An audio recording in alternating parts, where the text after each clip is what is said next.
Are we okay to get started, or do you need a few minutes still? Sorry, I need a few minutes. No, that's fine.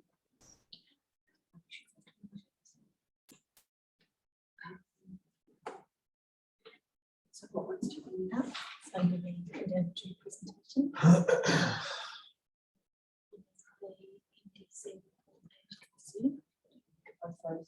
I'll take one like you can join this image.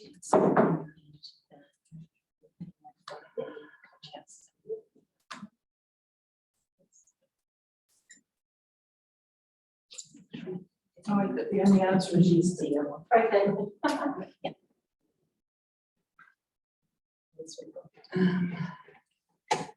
So I'm just going to work out how I get that too.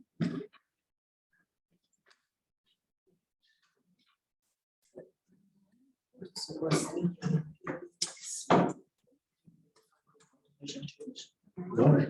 is that how we want it? Yep. Okay, I think we're there.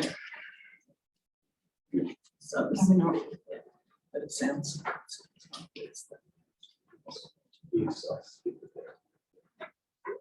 So who it is, we need to make sure that it's absolutely correct because we'll be taking it.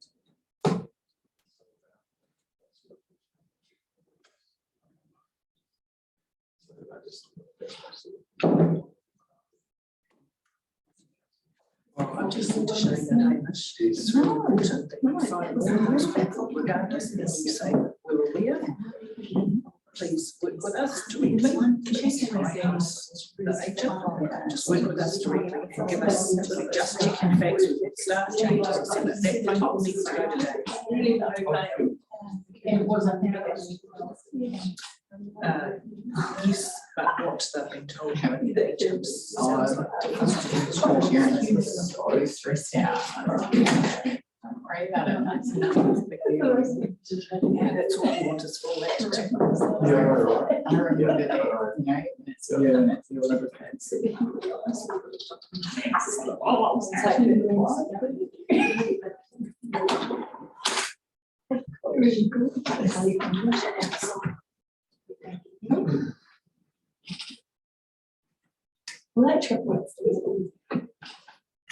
Sorry, I can't share my screen at the moment. That's all right. Is it, have we got some of the, I have to because I have to be able to skip things up. oh, right, just in terms of the Zoom screens? I was just wondering whether they had presentations, you know, slides that they were wanting to share. No, that's all right. It's technical glitches, no problem.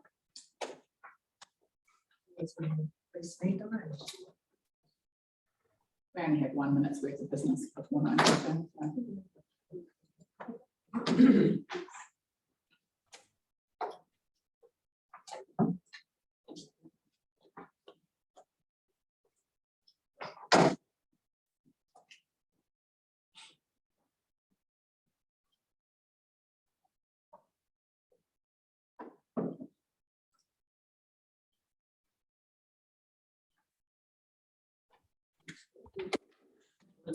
Hello, can you hear me? Yes, we can. I'm not sure if you can hear us. We're just having a few technical difficulties, and at the moment, all we have is a screensaver, so we can't see your beautiful face. So please just bear with us. We're just waiting for our amazing support staff to get things up and running, and then we'll kick our meeting off and get underway. Thank you. I just didn't know whether you knew I was waiting because I know my 9:15. But I just wanted now, to thank you. It's Marion from Age Concern. Yes, I recognised your voice, Marion. Thank you. Won't be long. Sorry. Join the Zoom link that's in meeting but just don't connect to audio, you'll be able to see them on your screens. Okay, do you guys want to be able to do that? I'm just going to We need to see Presentations. reports. Well, we've got the reports, that's not an issue. It's just that we can't see them. So at the moment, we can only hear those that are speaking to us this morning. if you want to be able to see them. So it'll be on the, yeah, and page, and soon they've got a PowerPoint presentation that they want to share. So, we would need. Are we able to circulate that via email? Yes, we can do that. Yeah, how would we do that? 'Cause that sounds Yeah. like we're kind of complicated things. Yeah, we can. I mean, I imagine that, I mean, I appreciate that Marion will have spent time in terms of putting a presentation together, but Yes. I'm imagining that in all reality, there won't be any new information that's not already included in there, you know, that we haven't got in the accountability report. That just, yeah, we can obviously, if we can circulate that via email, it might be a case of Marion having to give us next instructions to move through to ourselves. So while we wait for that to arrive, let's officially open the meeting. Out of my apologies for running late this morning. We have no apologies. Councillor Belsky is on leave of absence. Do know the GM, acting GM, community and strategy, and the CE have both noted their apologies this morning. I don't have any late items, as I wasn't at the last meeting. Would someone be happy to move the confirmation of the last minutes? Thank you, Councillor Taylor. That the minutes of, I have moved that the minutes of the Community Development Committee meeting held on the 26th of August 2021 be adopted as a true and correct record. Is that a second Yeah, I'll nod second from Councillor Casey? Thank you. Yeah. All in favour? Hi. Against? That's carried. Are there any declarations of conflict of interest for today's meeting? Yes, there is Madam Chair. I'm the ex-chair of the District Board, but still on as an advisor to the group. Thank you. It's noted. Anyone else? Okay, lovely. Right, Marion, thank you for your patience. Just wondering, I haven't checked my emails. Have we received a copy of the presentation? Lovely. So Marion, apologies, we are having technical difficulties this morning.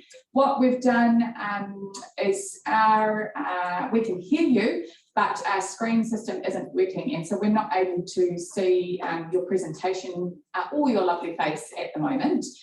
We do all have individual copies of the presentation arriving in front of us as we speak. So if you want to get underway, obviously we only have 15 minutes for this, so hoping you know, it won't be any more than 5 minutes, because I do want to make sure we've got time for questions, you know, from elected members around the contract that you have. But if you can, as you're going through, if you can just let us know which slide you're on, and we can manually move ourselves. Apologies for the inconvenience and the kerfuffle. Okay, thank you very much. Thank you for the continued support of Manawatu District Council. As you know, we cover Palmerston North and Manawatu districts. And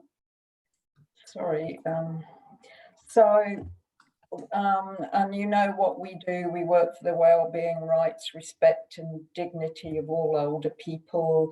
And we're aware that the population of Manawatu district aged over 65 is 15%.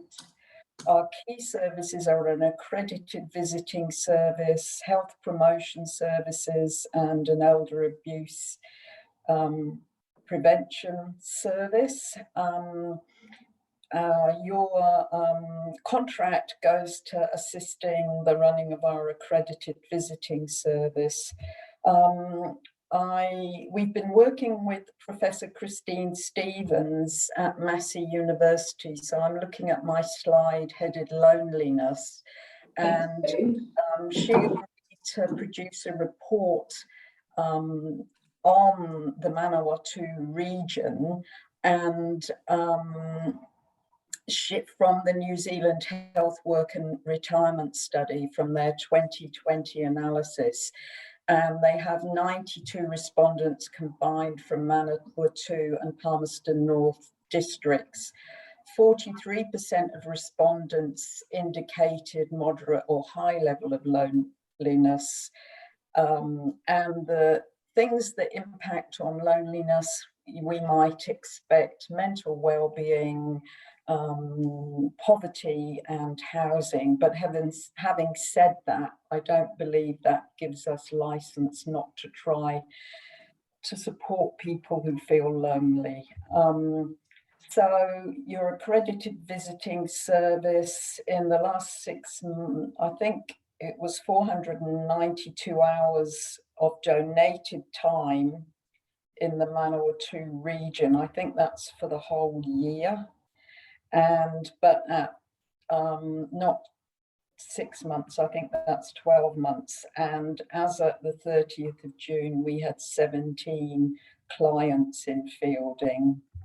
I haven't updated those comments about Manawatu clients, but basically people are always pleased with the accredited visiting service.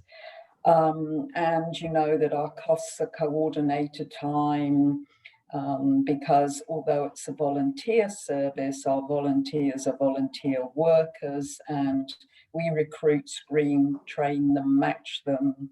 We provide ongoing support to the volunteers and also to the clients. So we cover Manawatu with other services. So in May, I delivered our Staying Safe Refresher driving workshop to 17 people in Apathy, and they came from all over the Manawatu region, which surprised me. Some came from Rongatia, and some people even drove up from Fielding, but the majority were from rural locations. And I worked considerably, or Manawatu Rural Support Service really gave me good support, as did the rural police officer. So that was a very successful day. So in terms of where age concern is moving, we now have a strategic plan toward 2025, and we're looking for increased opportunities for social inclusion. We're aware that there are a lot of community activities already going on all over our region, but for some reason, older people don't connect socially with them. So, and the other thing is digital inclusion, because a lot of older people, or a number, are excluded from basic things now like banking, but also they miss out if they don't use social media these days. So as regards social inclusion, we have a 1-year project called Age Connect Manawatu, and the objective is to find out what's available for older people, what do they want to do, what are the barriers to participation, do we need to look at local activities, and how can we better support participation and inclusion. Age Connect is carried out by a number of age concerns all over New Zealand. The first one was in Nelson, Tasman, and as you can understand, there are probably a lot of similarities between Nelson, Tasman region and Manawatu district, because you have some centres, but a lot of people live in small communities and rural areas. And the other thing is digital inclusion. So we did have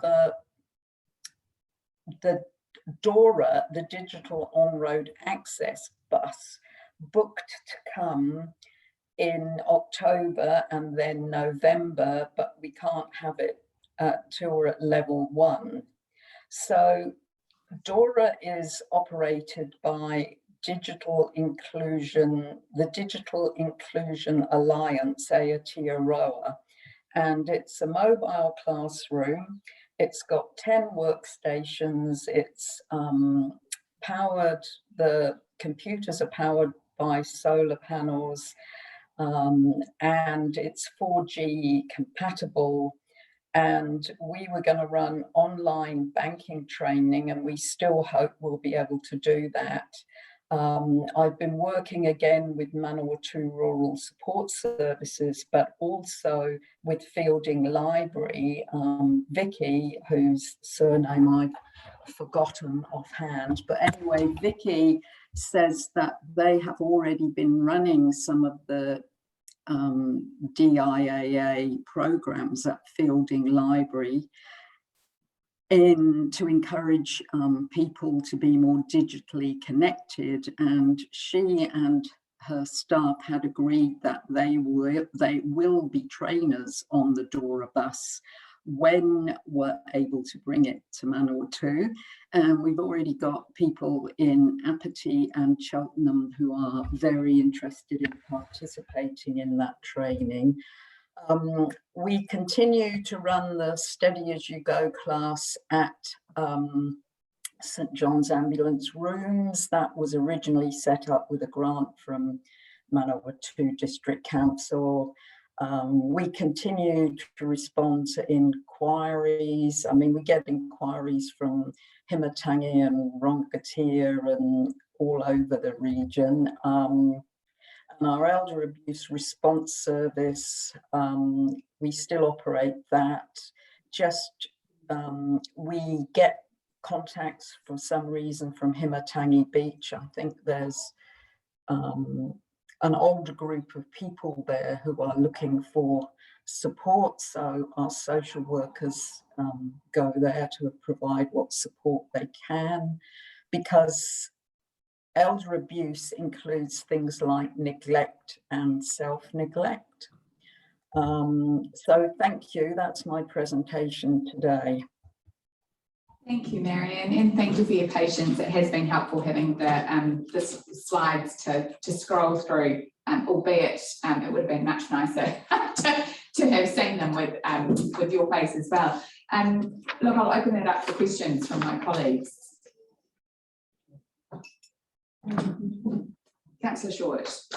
Hi, Marion, Alison here. A comment more than a question. I think it's great to see what services we are now having available for our over 65s, because particularly in COVID times, it's been quite an isolating time for them. There seems to be a variety of opportunities for people to come out and socialise again when we're in the right levels. So it's very pleasing to see, and I think Age Concern Program's name is getting stronger, and people talk about it to their friends. So hopefully you're getting a lot of verbal referrals, and really good to see that you're going to the furthest parts of the district like Apathy and Manatee. Thank you. Yeah, thank you. Look, Mary, my question was just having a look at the growth in the numbers of Fielding district residents. Obviously, it's only a snapshot point in time in terms of 2 6-month periods. So I was just interested to get a bit of an understanding about demand trends, and whether you're seeing, since that reporting period, whether you're continuing to see an increase in demand for visiting the accredited visiting service. Yeah, I think there is an increase in demand all over our region. And as you say, it's a snapshot in time, because people join the service. Occasionally older people say, well, I'm feeling less lonely now, and whilst I like my volunteer, I'm busy with other things, and that's fine. Obviously, sometimes people pass away. We're always on the lookout for new volunteers, etc. But volunteers are busy people. So yeah, it's a snapshot. But I think definitely COVID has had an impact. I think people are quite nervous about going out. Interestingly, in the most recent lockdown, we did get fewer calls. I think that was because in 2020, people over 70 were advised not to go out. And this time, there were no restrictions, so they could do their own shopping, etc., get their own prescriptions. But what I think we are noticing, I haven't recognised it in Manawatu, but I imagine it's the same, is we're getting contact from people who are experiencing mental health issues as a result of the lockdown. They have found it harder, I think, this time, although they could do their own shopping. So, yeah. Lovely, thank you. Look, my other question was just the Connect project that you talked about. So effectively, you know, just picking up, it looks like obviously that's a research, you know, needs identification piece of work. Where to after that year? Well, essentially, I've recruited an Age Connect coordinator. He'll start on the 16th of November. Yes, it'll be finding out what's there and also talking to groups of people about what their needs are. I think, yeah, and then possibly setting up new activities in smaller communities, but again, which could become self-sustaining, but also it's working with what's currently going on in Manawatu district. So I'm aware that Alison, the neighbourhood support coordinator, is setting up sort of social groups in sort of at the beach, and also exercise programs. So, and plus you have the senior hub. We don't want to duplicate what's there or take over from other people. I believe it's working in with what's going on. But if Manawatu is like Palmerston North, I think there is a need for more opportunities. But anyway, yes, the first phase is research, and then we would hope after 1 year to expand it to make it a distinct role. We're looking, we know, or we don't know, we anticipate, I should say, that the barriers will be things like lack of transport and lack of funding.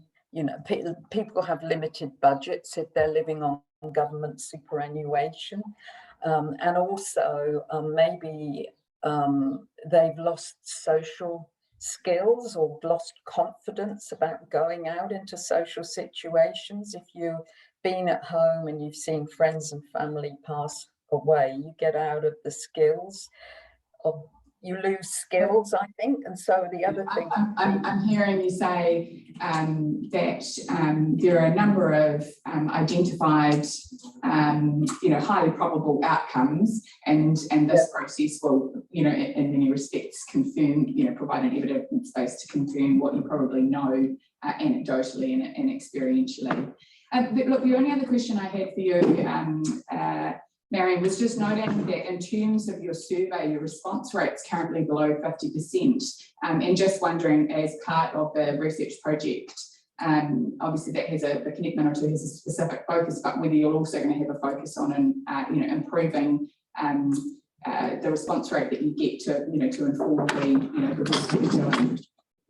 I agree, but people get really fed up with asking to complete a survey every 6 months, because a lot of the clients in the accredited visiting service will have been with us years. So it's, yeah. Just I agree. to make this morning even more exciting, it's currently the great shakeout, and so we're all supposed to get under our desks. So please bear with us while we will acknowledge the importance of emergency awareness. And Marion, and I can see Kate from Volunteer Central waiting in the wings. Please feel free to also get onto your tables, and we will rejoin you momentarily. Thank you. Thanks for allowing me. Thanks for inviting me to present, and thanks for your support. Thank you so much, Marion, and really appreciate your patience with what has been quite a muddled morning in terms of technology issues. So thank you for being so gracious about that.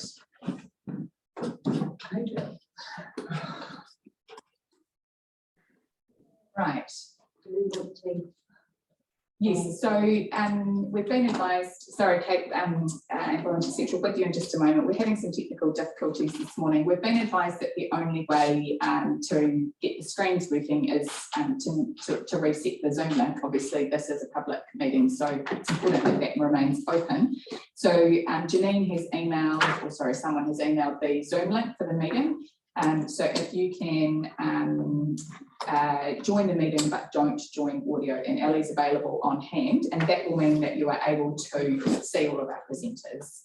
So if you don't mind bearing with us, Kate, we'll just get everybody on because we haven't been able, we've been talking to the gods in the heavens this morning. So we won't be far away. Yeah, I can't see it, Andrew. It's not in calendar. It will have come through as an email from Janine just now. Yeah, because I looked for it in the calendar too.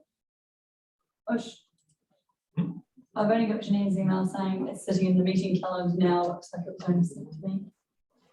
It was another. Helen, we're just joining the Zoom because we can't reset. We can't get a connection on the screens without resetting the Zoom link, and it's a public meeting. So what we're doing is the Zoom link has just been emailed through, and if you join, but just join without audio, so that way you'll be able to see everybody. Oh, okay. Yeah. Thank you. So we're just, Have you got it? Are you connecting her? yeah, I'm in. Oh, Hang on.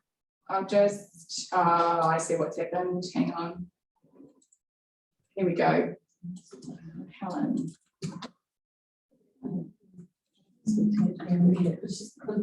All right. You should have it now.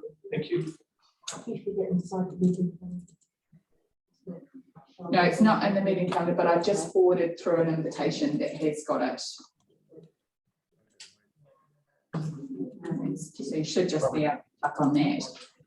But we might continue because I know that everyone around the table is good in terms of connecting to Zoom, and I certainly don't want to hold Kate and her colleague up too much longer. Thank you for your patience. My technology is just like the best, except when it's not, right? Look, thank you for taking the time to join our community development meeting this morning. We have, of course, had your 12-month report, and everyone's had an opportunity to go through that. But what we did want to do is just leave some space, 5 minutes or so for you to, it's not very much time to touch on the year's worth of highlights and challenges, but to share with us and draw our attention to any particular information. And from there, I'll open up to allow my colleagues, to ask questions and seek clarification on any issues from your report. So I'll throw to you. And I'll just need you to unmute. I thought I'd undone it. Kia ora. I'm Kate Applin. I'm the manager of Volunteer Central, and I'll pass over. I'm Chris Anderson. I'm the chairman of the board at Volunteer Central. So thank you for the opportunity to come and meet with you. As you can see from our stats, we've actually had a relatively successful year, and it's been great to actually get more involved with the Manawatu district region. Humble apologies for not having a separate line in the annual report for MDC, and I can tell you that that has now been corrected, so it won't happen again, but very much apologies for that. So a lot of the work that we're doing in the Manawatu is around the emergency welfare response side of things, and we also have had a few more organisations come on board, primarily rest homes or care facilities, but there's a real keenness from quite a few younger people in the Manawatu area to actually go and volunteer in the older care or aged care facilities, which is really neat. And we've also been working with the neighbourhood support framework around some of their initiatives, and had quite a few roles posted for them with different parts of their mahi that they're doing. For example, the youth reading programs, driving young people to appointments or sports or things like that. So we've got a lot more engaged around those activities that are happening, and successfully being able to provide volunteers for that.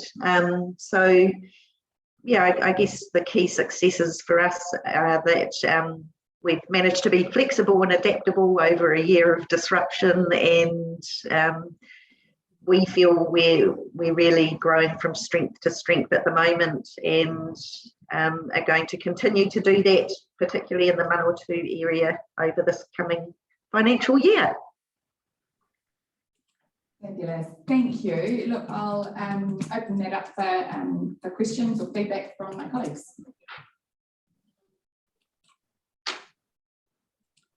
None at this stage. Look, I did have a question. I was looking for my colleagues around the table. It's sitting as page 231 of our report document.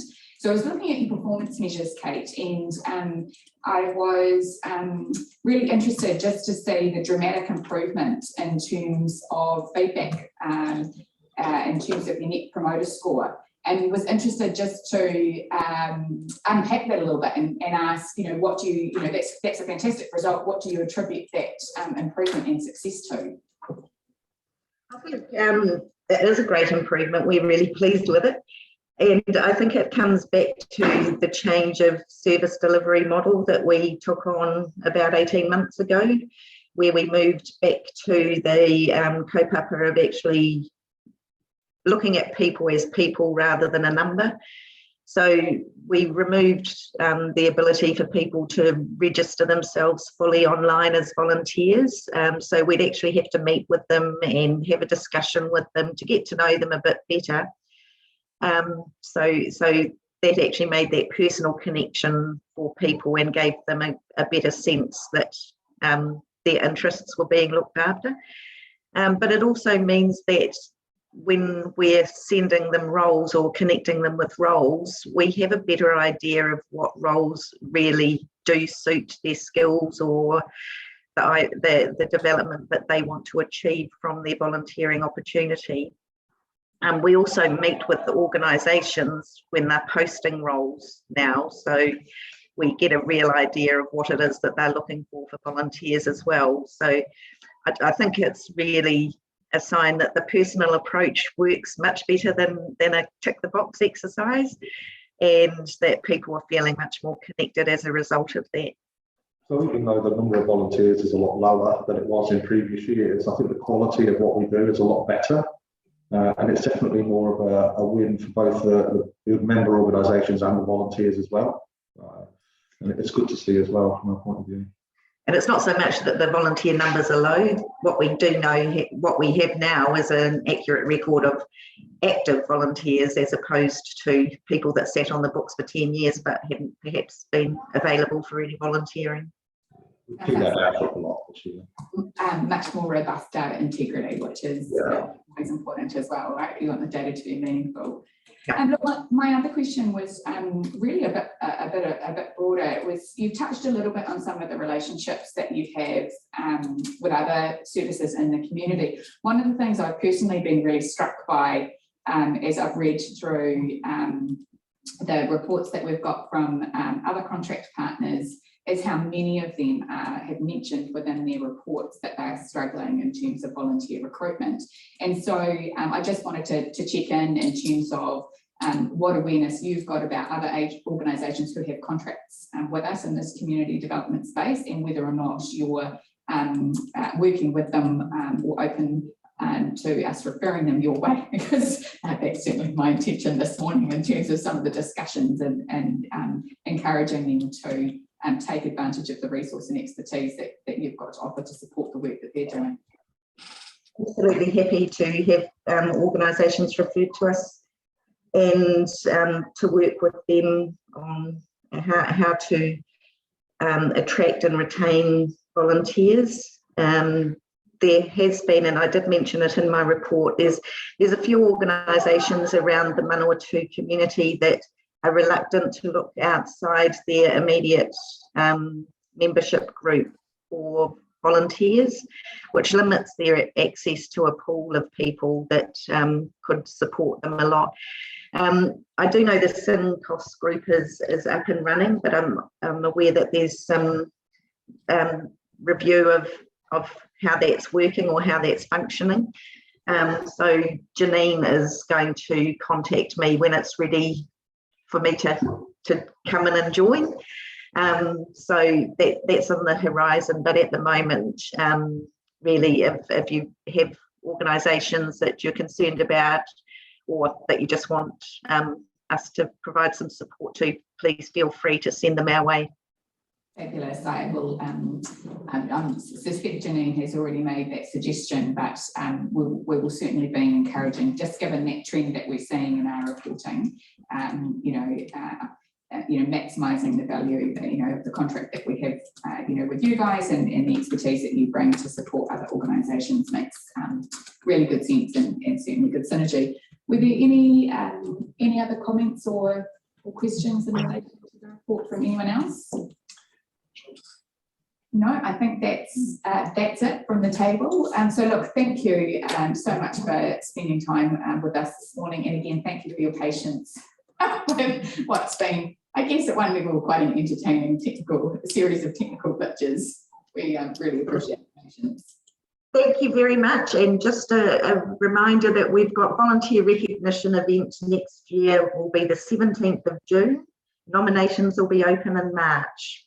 So start putting your thinking caps on about your valuable volunteers in the Manawatu. Fabulous, thank you. Enjoy the rest of your day. You too, bye. See you later. Right. So we move to our next presentation from the Manatee Historic Vehicle Collection Trust, and I can see that we have Brian and Sandra with us this morning. Thank you so much for being here. Look, I do have to apologise. We're all looking down at our screens, which actually means we're looking at you. Normally we have large format screens available in the chambers, but we've had some technical issues this morning, and so if it looks like we're all doing other things on our computer, we're not. We've actually had to all zoom in individually, just so we can see your smiley faces. But look, welcome. Obviously, last 12 months has been a really challenging and exciting period for everybody. So we have had your 12-month accountability report, and thank you for the time and effort that's gone into it. This will be a familiar drill for you guys in terms of offering an opportunity for you to take a few minutes to share any particular highlights or challenges, or draw our attention to anything particular you want to make sure we've noted within your report, and then an opportunity for my colleagues for questions and comments. So I will hand over to you guys.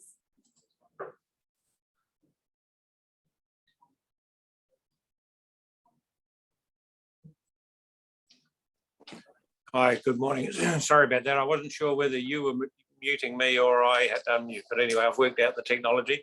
So, thank goodness at least one of us says. Well, for the moment, thank you for having us. And yeah, not an ideal way to do it, is it? But it's been a bit like that for the whole of our last year with the Coach House, and I guess a bit of a year of two halves. You'll see in our report that we had a pretty good year to the end of June. Well, no, 6 months, I should say, to the end of June. Great numbers came back after the earlier part of the year, when following the first lockdown, things took a bit to get going again. Obviously no international visitors, but no, through up until June was really quite a lot of activity, a lot of people, local people having events and things. So been quite encouraging. But of course, you know, since June things have changed again, and we're pretty low again at the moment. So it's up and down a bit, but we've still got a huge team of enthusiastic supporters. And at the moment, we're not having our local, our regular smoko, which is upsetting people, but we probably could have that, but we didn't with a vulnerable sort of group of people. We didn't, as a trust, we felt it wasn't really responsible to get them together at this stage. So that's upsetting a few people that can't gather. Although interesting, through lockdown, I was at an archive meeting the other week, and it's surprising how many people are, and I think we might have mentioned this last time, how many people are doing research on their family history, and the archive volunteers, actually a lot of them working from home as well. And you know, one of our volunteers, I think she'd done 55 hours a week for the last month or something ridiculous. You know, they just love all that sort of thing and just doing a huge amount of volunteer work. So we've got a great team of volunteers, and unfortunately, just last week, some of you will know, and Hillary particularly, we lost Kelvin Humphrey, who's been one of our trustees and one of our most loyal supporters, probably almost the face of the museum for many years at the Friday market.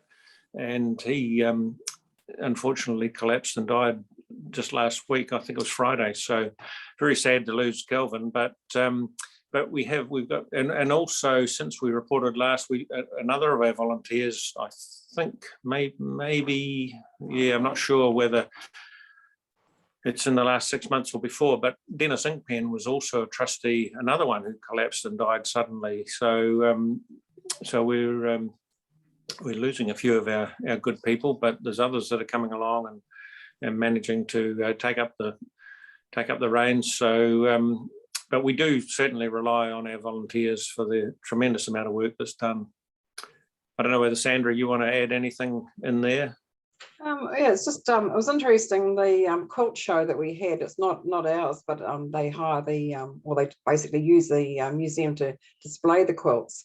Because of COVID, there was a large turnout from around the regions. I was actually down there, and I couldn't believe how many people came from different regions in this area, Dannevirke, you know, Taranaki, down the Kapiti coast, and all of them saying they'd like to come back, which I thought was really good to actually see the museum. A lot of them bring their husbands, and of course they can't really see what they want to see because they're covered in quilts, so they like to come back. So that was really interesting.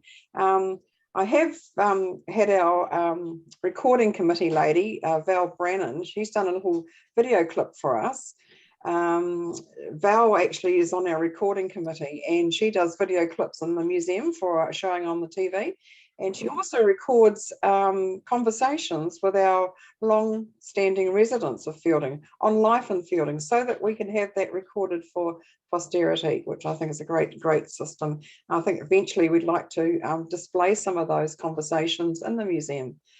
So if Janine could perhaps show the video clip. I don't actually have it on my computer, but if you're able to do that, Janine.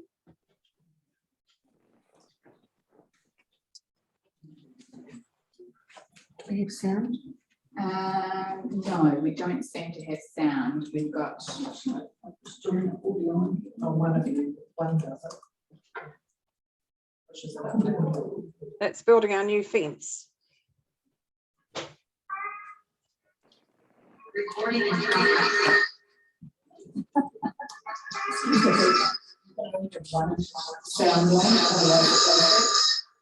We had the Ferrari Club come to visit from Wellington.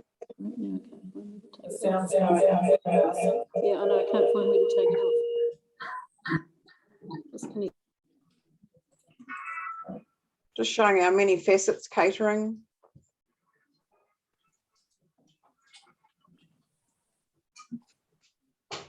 I think that was a district council.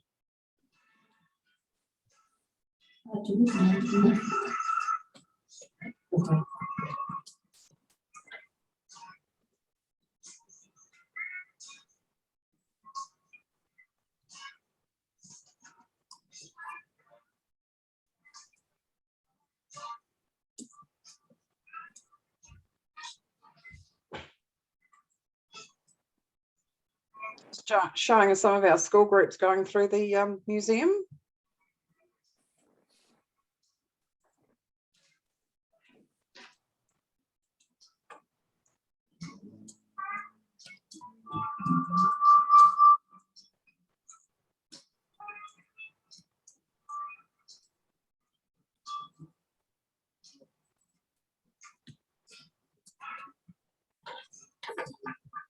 It's our weekly Smoko group.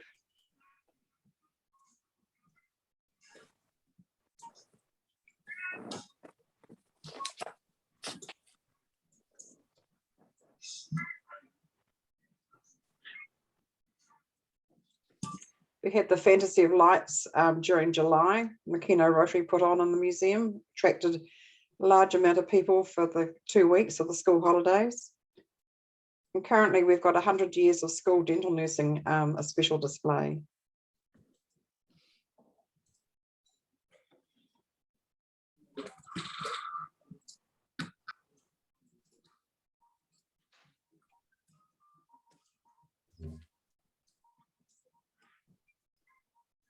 This is just some extracts of the quilt show that we had in the museum.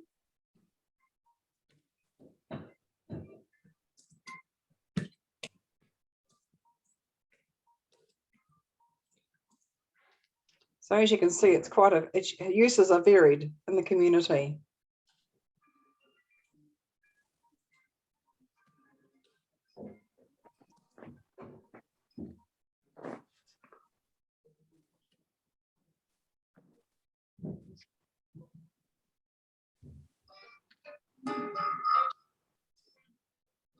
We've got our young fielding people participating in the school holiday program, which Norm Lind and Marilyn Whiteman tutor.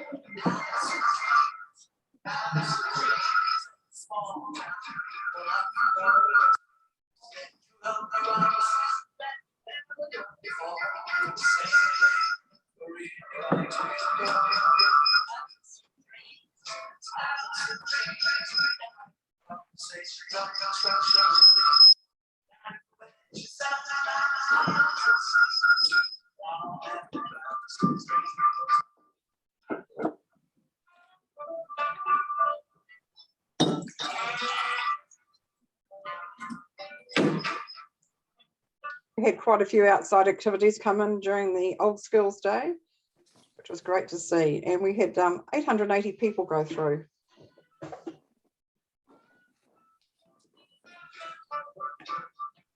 Showing some of our archive workers.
Sorry, you didn't hear the the music for it. Oh, no, Val does a fantastic job normally with that, but I'm sorry about that. But just gives you, We did get it in the end. it just gives you a smattering of the varied things that we actually do at the Coach House Museum. Absolutely, and there's nothing like a picture, right? The old adage, paints 1,000 words and tells, a story very quickly. Look, thank you for that, and thank you for the time. And please pass on my thanks to Val for taking the time to put that presentation together as well. Look, I'll open that for questions from my colleagues. A comment from the Mayor, yes? Thank you, it's Helen here. Hi Sandra and Brian. Hey, just well done again, outstanding. And I just see you guys as an example for all these groups that say you can't get volunteers. You've only got to look at what the Coach House Museum does and the way that you empower volunteers with what you're doing. So outstanding work. Now there was a question, but it's gone right out of my head. But yeah, outstanding. Oh, I know what it was. Every time I drive past there are always camper vans parked there, and it's becoming a pretty popular place now for visitors to stay. So it's great that you offer that opportunity, and I'm assuming that you clip the ticket with that, and that gives you some revenue. Yes, it does. Yes, they usually pay a donation or they have a visit through the museum. So that's their requirement, that they have a visit through the museum. Great, thank you. Yep. And it's a great way to spread the message about the museum as well, because of their networks, and so we do get a lot of visitors through that network of camper van, the grey nomads.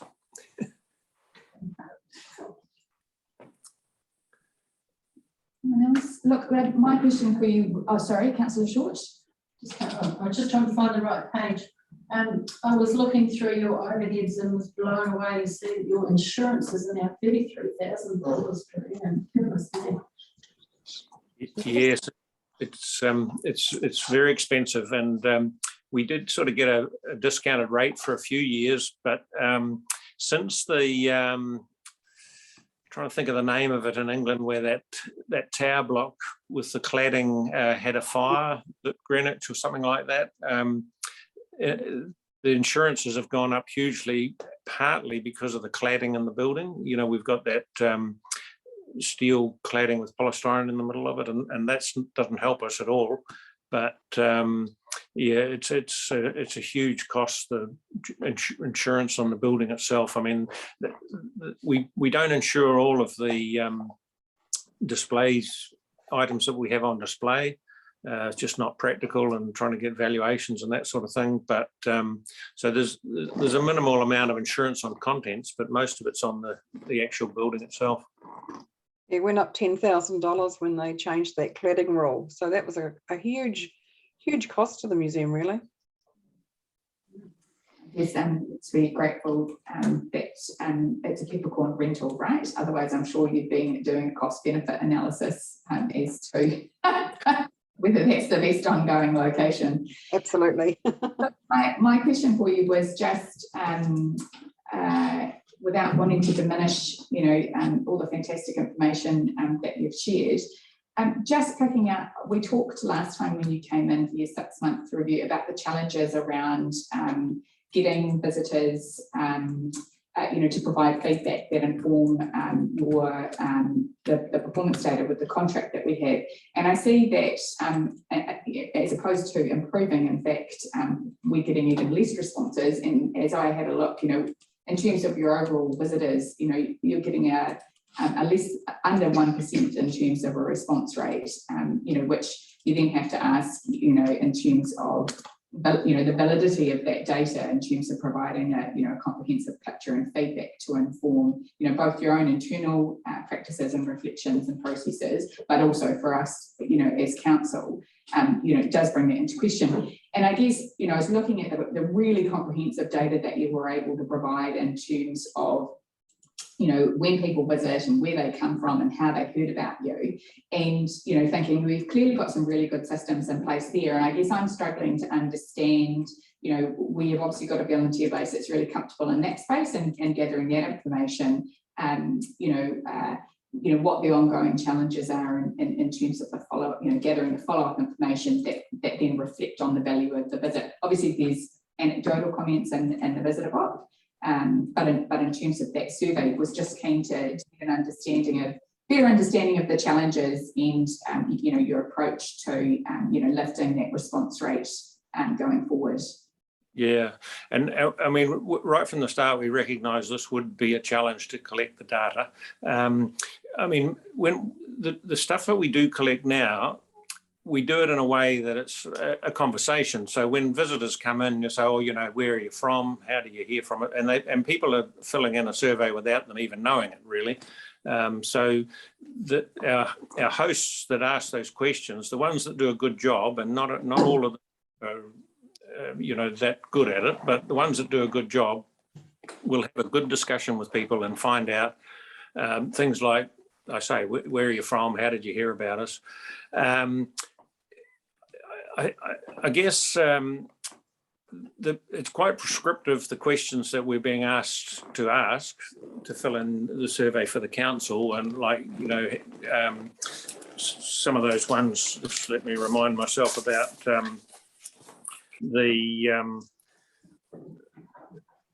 easy ones are for people that come to the archive, for example, because they're on a mission and they want to do something. But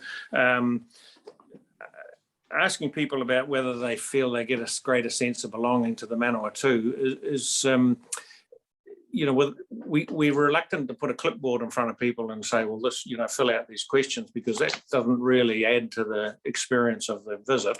And a lot of people just won't do it anyway. So it's a matter of training our volunteers really to add these questions into their conversation with people.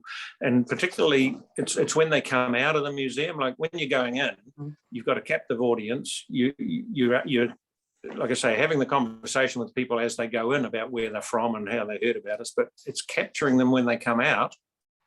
Often our hosts are busy with somebody, and so you've got to be on the ball to get them on their way out to find out what how they felt the experience went. So we're conscious of it, and we're still trying to train our volunteers to do a better job of that, really. But it's going to be ongoing, I think.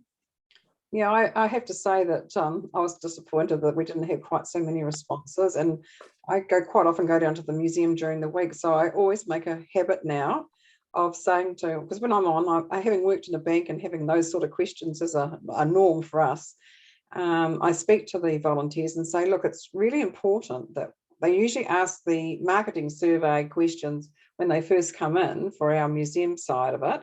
And I said, and when the customers go out, then we've got the council questions that we'd need to know. I said, the council have given us this money, and they need to have some feedback to provide what the museum does mean to the actual community.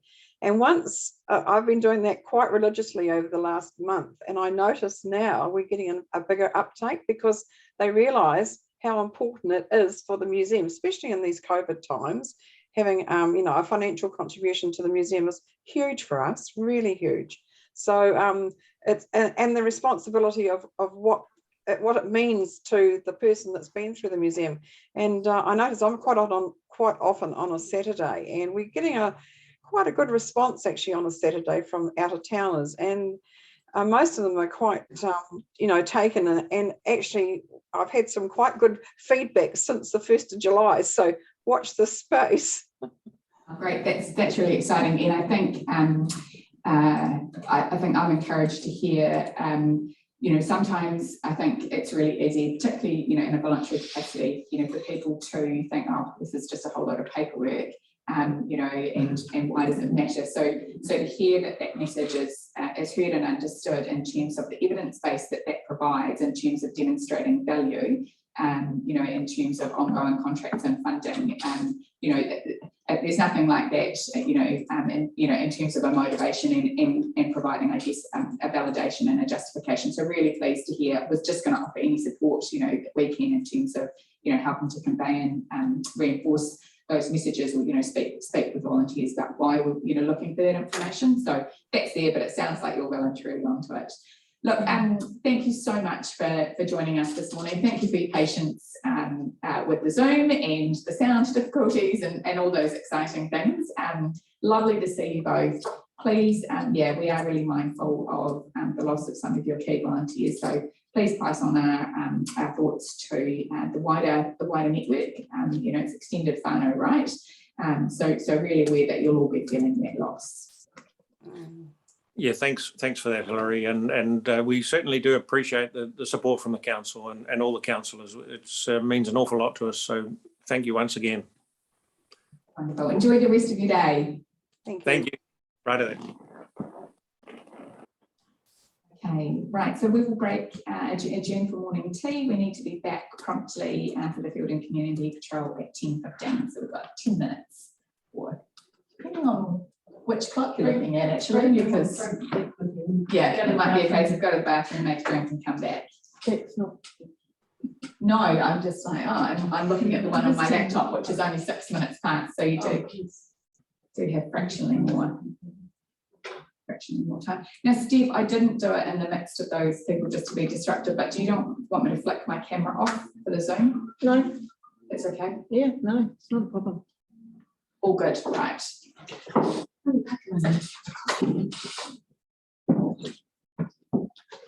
Oh, sorry, Jenny. The technology is working again, so we can all now, you can all now exit your individual Zoom links because we have got our big screens back. What are you doing? Good morning, everyone. How are you? I'm good, thank you. Good. Look, it's really lovely to see you. Well, thanks. You're not the first to speak to us this morning. We have had some major technical difficulties, and so we've had voices from the gods and you know, being on individual laptops, jimmying solutions. It's amazing how creative we can get. But you are the first person this morning that we've actually been able to see literally larger than life on our big screen. Yeah, I know that's huge. It's just too much, just saying. Lovely to see you. Look, thanks for coming to join us. We have got obviously received and read through your 12-month accountability report. Yes. Process will be, you know, familiar for you. Really, what we want to do is just provide an opportunity for you to spend a few minutes highlighting anything particular that you want us to note or draw our attention to in that report, and then of course I'll open up for questions or, you know, clarification matters from my colleagues. Absolutely, thank you. I'm what's his name? Neil submitted the report for me, and he was supposed to meet you in person, so unfortunately he's away on holiday, which is great for him. I just wanted to bring up a couple of things from the report. We've had a few changes over the time since then. We now have 23 active patrollers, which I think there was a report about 16. And we have 3 in training and 3 in interview processes. So the numbers are getting up there. Unfortunately, during COVID times, we're not able to continue our training apart from our online platform, which is pretty awesome. So they can learn some stuff before they get behind the wheel and have a chat with us and go out training with our patrol teams. Also, we have gone through a few PLOs. So Mike Linton was our PLO at the time, and he's moved on and moved back to Palmerston North. And we now have a lovely lady, Tracy Colville, and she's just taken up the reins and been at our first meeting. So it's pretty good to have her on board. Apart from that, I don't think there's too many other changes, although I'd like to say thank you to Manatee District Council for your funding. We've needed it desperately. It's part of our ongoing costs, so it's mainly paying for the maintenance of our car and petrol costs, and that's pretty much where we actually spend all our money. And yeah, so the only thing we are now looking forward in our committee is looking for a way to fund a new vehicle, and that's us. We've been out and about, and we've had quite a bit of community involvement. the community now texts us quite regularly to tell us things are happening if they need a hand or they see something happening on their street, which has been fantastic. We've got some ladies that go out earlier in the day, evening, sorry, probably about 5 o'clock, so people still see the car instead of at night time when we go past in the dark. So I think that's made our presence a little bit more known. And our new patrollers that we have on board are known quite well throughout the community as well, so they spread the word that we're out there. That's us. Any questions? Super, thank you so much. Look, I think you answered my question around volunteer recruitment in terms of the uptake you've had in your numbers and the trainees that you've got. I had been going to ask whether or not you've connected with one of our other priority contract holders, the Volunteer Resource Centre, in terms of, you know, being able to support you with, you know, identifying people that might be able to join the patrol. But it sounds like you've already been really proactive in having some success in that space. So that's always lovely to hear. And so I'll open that for questions or comments from my colleagues. Councillor Casey. Thank you, Chair. Hi, Dawn, Shane. Hey. So discussions about a new car, just a comment, really a question, sorry. Are you thinking of potentially hybrid electric, or what you're thinking? We were hoping for hybrid electric because that would have been, you know, a little bit proactive towards saving the planet. Yeah. But we need to find the costings around that. So that's what my committee is all about at the moment, and how we're going to fund it, because that's quite expensive. Yeah, exactly. Yeah, as soon as you go hybrid electric, you're going to go. That goes the price big time. So yeah. Awesome. Anyone else? Oh, yes, Councillor Short. Hi, Dawn, Alison. Alison. I know it's been a bit up and down with various lockdowns, and it must be disruptive. Are you still doing a little bit of work in some of the closer rural communities? I remember last year you talked about Bunnythorpe and places like that. Absolutely. No, our patrols, so we've only got one gentleman at the moment that can't patrol with us because his partner also patrols with someone else. So during the lockdown, you can only do sort of one bubble. And so he's the only one missing out, but he only used to patrol once a month. So I asked if he could stand down until we go back down to lockdown 1, or however the light system's going to work, or however vaccinations are going to work. So not too sure how that is yet. Our national team are looking at what we would do with that, what we're going to work around that. But our patrols are asked to go out to the rural areas more often than not.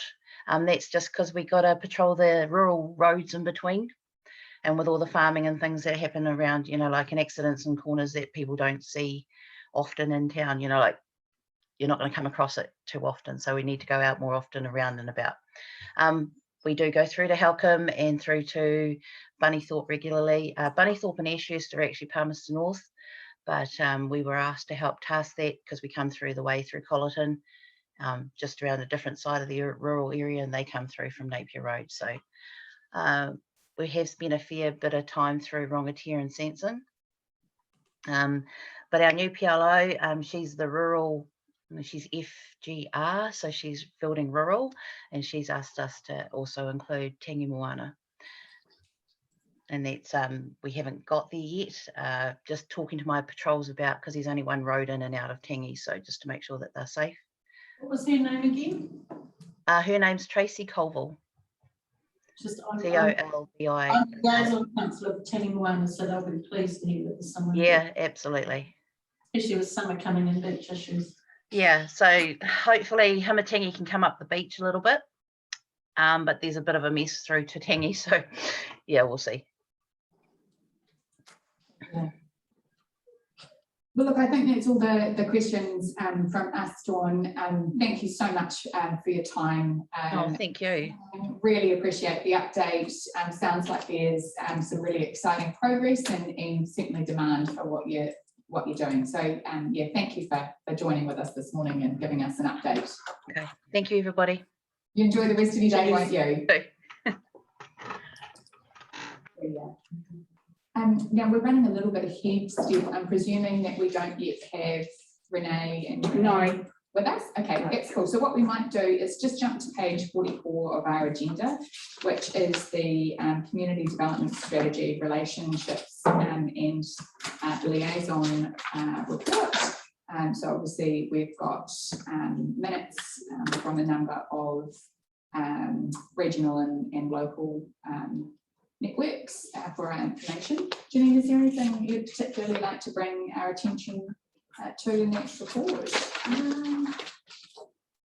Through you, Madam Chair, we've just had the two groups that have met during that period.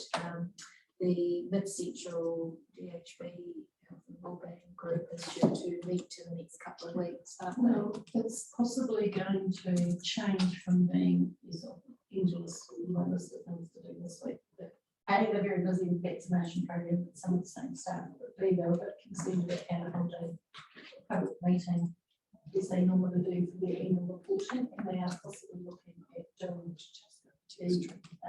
a community spot at the farmers market instead.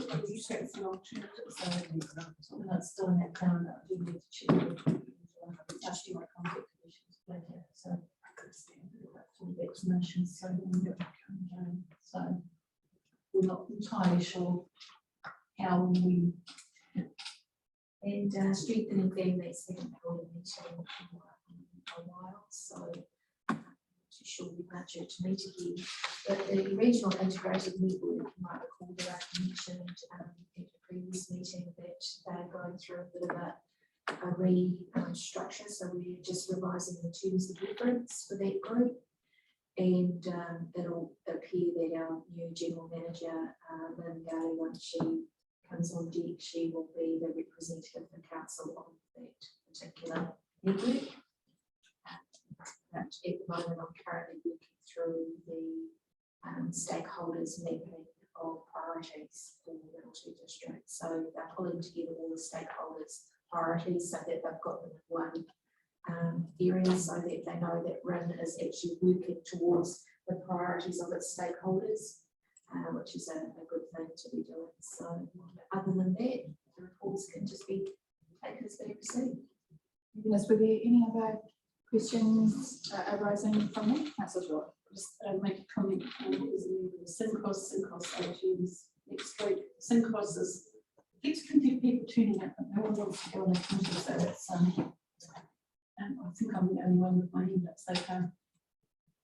Ruth's come back from being on medical leave and Fesney took over from her while she was on leave, also then unexpectedly had health issues, so it's been a bit of a muddle to be fair over the last 6 months, and COVID hasn't helped. But I just wanted to particularly highlight that at the last meeting, most agencies commented about clients struggling with cost of living.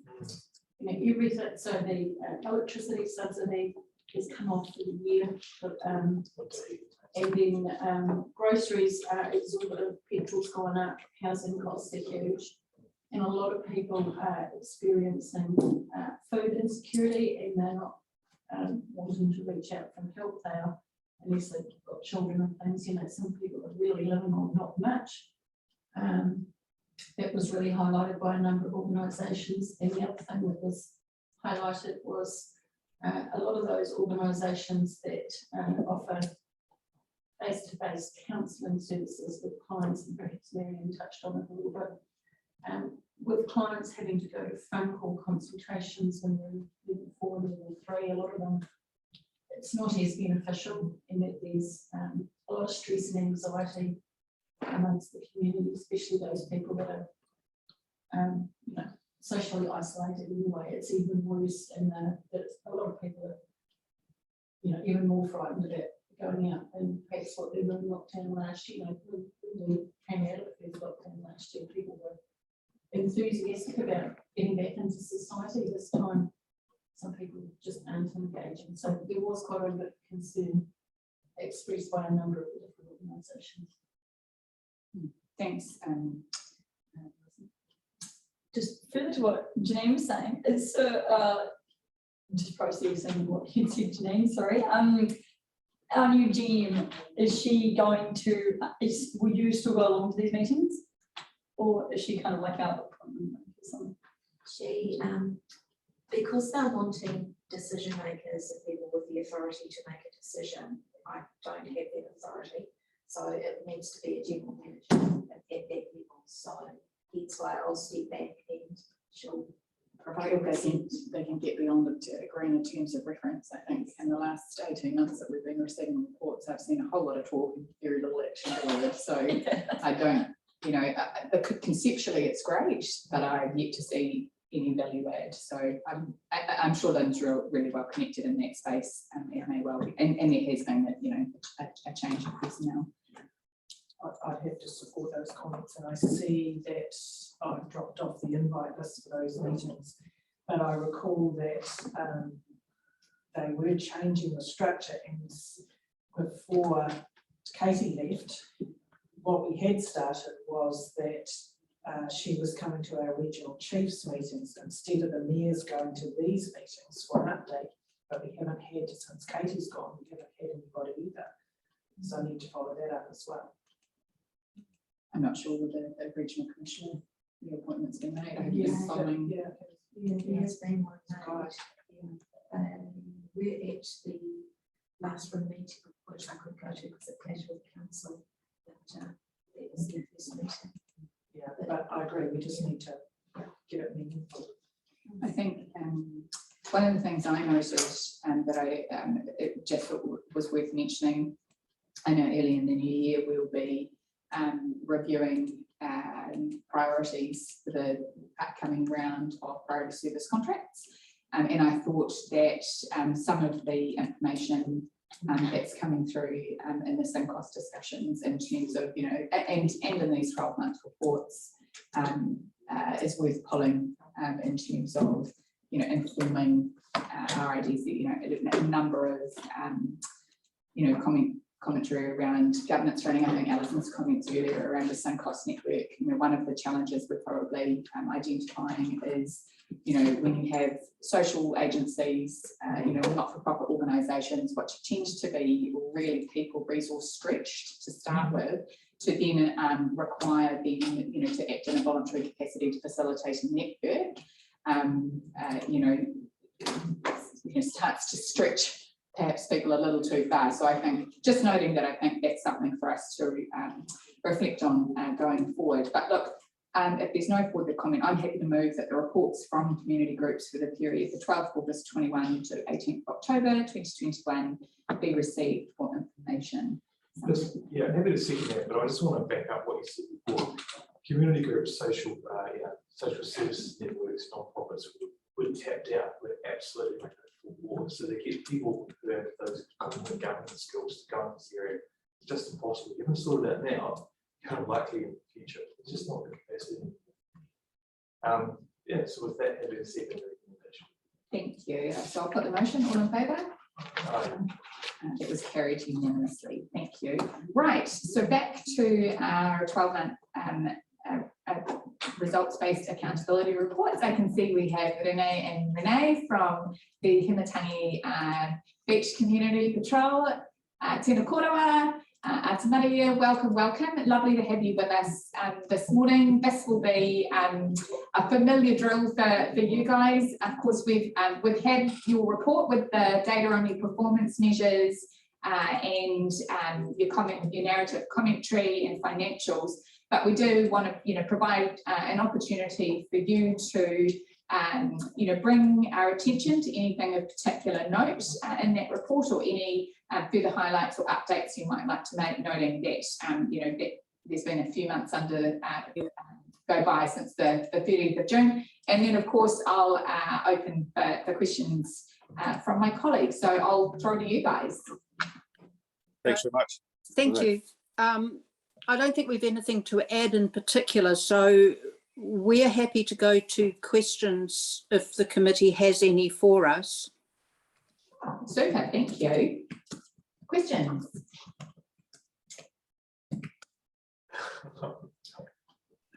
I have one. I can see people just, getting papers and bits and pieces and thinking that through. I just wanted to check in with you because in the first reporting round, obviously we've got, questions and feedback that you get from volunteers involved in the patrol. And so that's remained consistent, but you've also got beachgoer feedback. And noted that there wasn't any, it was zero in terms of response rates. I did see the commentary in your report talking about engaging with the permanent community, those who've got houses around the CCTV cameras. So I just wasn't sure what had meant that, obviously there's been COVIDs and lockdowns and, it's been a disrupted year, but I just wanted to get a better understanding of what the difference had been around why you weren't able to capture information from beachgoers in this reporting period. Not much really, except that our patrols on the beach don't involve us in engagement with the public as such. As patrollers, we're not really meant to leave our vehicles. Our job is to observe and report to police. That's our main job. And that camera project was all-encompassing because of the demands placed on us by, as you say, permanent, but also the non-permanent batch owners who are remain concerned about the security of their properties while they're away, which many of them are for most of the year. So I forgot to do a Survey Monkey. I could have done a Survey Monkey or Monkey Survey or whatever they're called on Facebook. I did it for the first one. Simply forgot to do it because our priorities had kind of changed and we weren't thinking about this report. So our engagement has been with our community face to face through that survey that we did regarding the door knocking. Yeah, door knocking regarding the community potential camera system. And of course, during that, when we had this captive creature on the doorstep, we chose to ask them about their satisfaction or otherwise with the work the patrol does. And I think that's all I can say about that, Councillor. Or Madam Chair, I simply forgot to do a Survey Monkey, and by the time, sorry, I don't remember what those things are called. I did one, but haven't thought about it again. And by the time I did think about it, it was too late. So, yeah, my fault. And I hoped that what we'd done door to door and checking with the people that way, that we would get enough information about their feelings about the patrol performance. Yeah, we did 84 surveys of people that were home and household surveys, and 83 were very supportive and one was totally uncooperative and unsupportive of the survey and of the patrol in general. And but that person has since left the valley and has moved to village. Yeah. So that's good for us. Apart from that, that's all we can add to the report. Well, that was the bit that I did fail to do. Yeah. Right. And since then, of course, we've applied to the council for the camera project, for the long-term plan, and unfortunately it was a no, but the phones haven't stopped about people complaining to us that we haven't got any cameras when there's a lot of damage still around, street signs being pulled out, and the toilet blocks are still being damaged. So we've rung up about them. Oh yeah. And petty damage this time. Petty damage, yeah. So people are still asking for cameras, but hopefully we're having a meeting for a new community committee tonight at the hall. Hopefully the new committee, if there's one elected, will pick it up and take it from there. Fabulous, thank you. That's really helpful update. Councillor Short. Hi, it's Alison here. I just wanted to commend you on your Facebook page. When I read the report, I hadn't looked at your Facebook page before, and so I checked it out. and just how engaging it is. And I see that you have over 500 members. Do you know if most of those are people that own homes at the beach, or ex-Manatanians that live other places? Because it's quite important. It's very up to date with what's happening, Yes. you know, in either with COVID or with police issues. Correct. We don't really know, although we could look into the people who like the Facebook page. Some of them will be members of community patrols from elsewhere in the country. Yeah. Others are batch owners. Some are residents. One smaller group of particularly enthusiastic followers, they're usually the first to like any post we put up, are in fact the group of youths and young men who are the source of all the trouble around here, actually. So they are followers, they're on there, they say they like it, they say they love us, but they're just playing games. We know who they are. I imagine you know who they are too. And police certainly know who they are. It is part of what Renee is talking about. Have you got a minute for this? Yes, but at the moment we've still got 5 minutes. I'm aware of our time frame. It takes 20 minutes minimum and up to an hour for police to get here at any time, but particularly at night. At 3 o'clock last Friday morning, we were woken by residents ringing us. We went out. By the time we got dressed and out, it was over. They were driving up and down, actually it was Saturday, driving up and down Fire Station Lane, yelling, tooting, burning rubber, calling to the camp, because Fire Station Lane runs right down beside the holiday park. And so which was over full. And it was very full, and the campers were parked up against the fence. And so the boys were driving up and down, laying down rubber, yelling obscenities, yelling, wake up, good morning, this is your wake up call. Reuben and Alice lost one family due to the bullying of these lads. They rang police, other people rang police, other people rang us, we went out. By the time we got there, it was all over. The guys know that it takes a minimum of 20 minutes and up to an hour, because police after 11 o'clock normally have to come from Levin or Palmerston North. Yeah, Foxton closes at 11. Most nights. Yeah.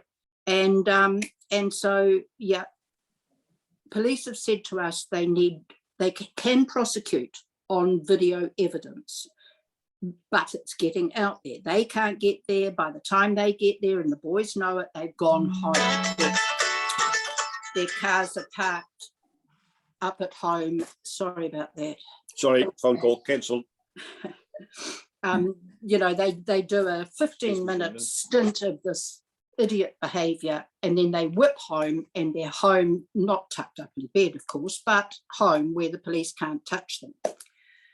And so that's our main problem at the moment. I'm getting too old to be roaring out of bed at 3 o'clock in the morning. If I did actually catch them, I'd probably slap their legs. But anyway, so that's it.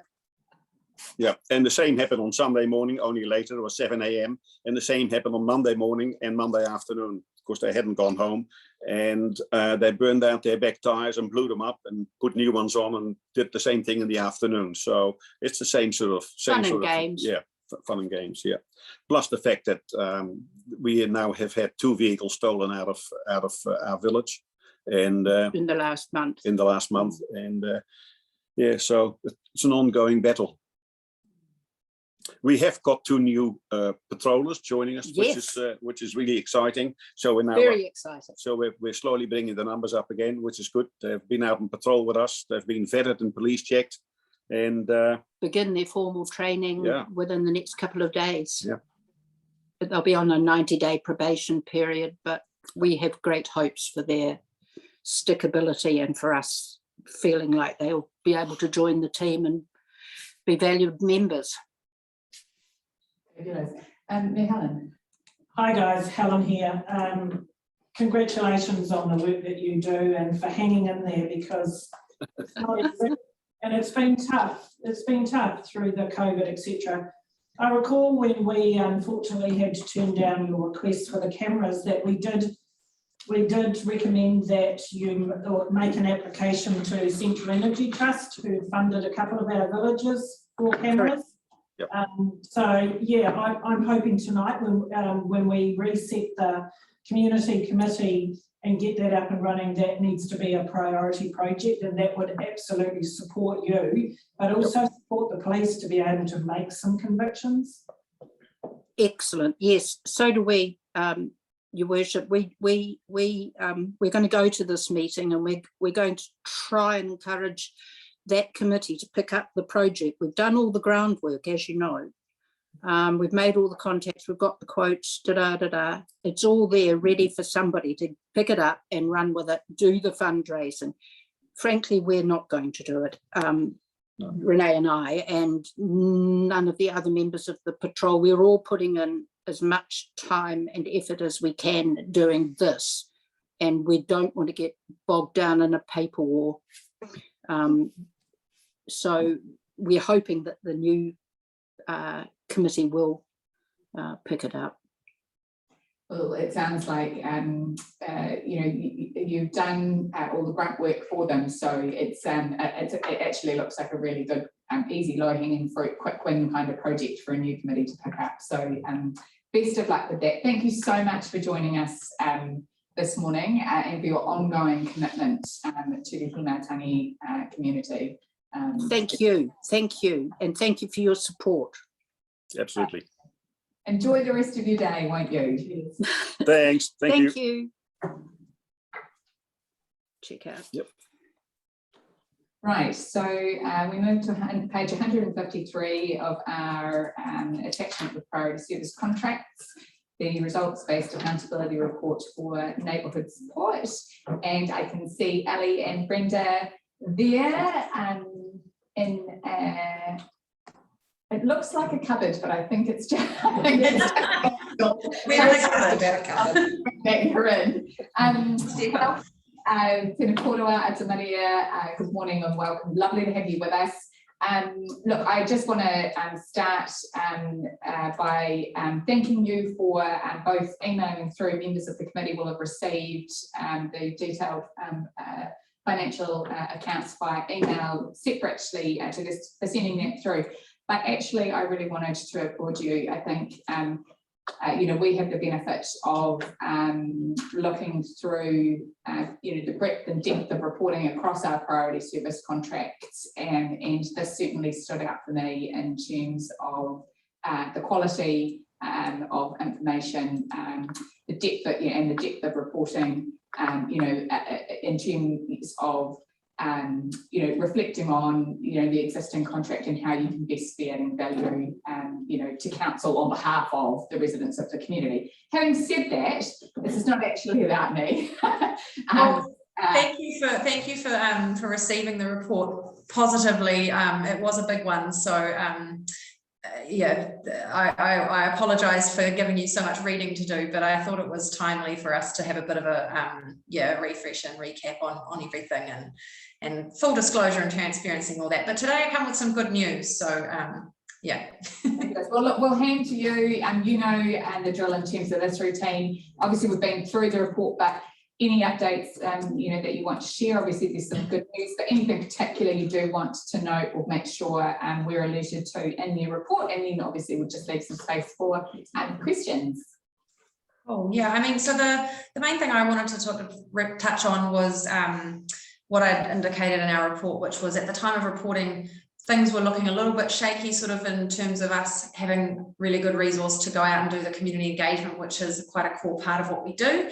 But I'm happy to report that we've actually received a new grant from the Lotteries Commission, or Lottery Grants Board, for $15,000, which is just going to community engagement. So that is going to enable us to employ an extra person to do business support admin, so helping process all of the inbound admin work that comes from us being successful at engaging the community. So when new members come in, people are setting up street groups and contact groups, and also processing, doing sort of database back-end stuff. So that will really take the pressure off me in terms of that work volume, which means that I'll be able to go out and do a lot more proactive community engagement around the community, the emergency management groups, rural community stuff. So that's one piece of really good news. So yeah, the indication that I may approach you to revise the contract. I've balanced the books a bit now, and I think we're confident that we won't need to do that. And in addition to sort of that funding for community engagement, taking the pressure off our music and movement program, we've also established a new collaboration with the Senior Hub of Manchester House. Basically, because Lee is so wonderful at what she does, they approached us and said, we want her too for their exercise programs. And so we've come to an arrangement where we outsource or charge out Lee's services to Manchester House, and they pay us for her services. So that means that they don't have the pressure of employing an additional person to run their exercise program. Lee gets a few extra hours, which is good for her, and we can charge out rate a little bit higher than what we pay her to sort of also take the pressure off our budget there a little bit. So that's meant I can take some of the council funding that was attributed to music and movement and also redirect that back to community engagement. So too long didn't read is looking good. We're all good. Yeah, so those are the sort of the two big bits of news that I wanted to share with you. So yeah, go ahead with questions. Thank you. I'll open that up. Yeah, Helen. Hi, Ellie, it's Helen here. Well done, great report, really good. And I congratulate you on all of the new initiatives you've undertaken. The one that I just wanted to check, and it's just understanding how it fits with the vision of neighbourhood support, which is about making people feel safe in their communities, was the work that you've done around the music and movement, and also the youth event that you're organising, which sounds really great.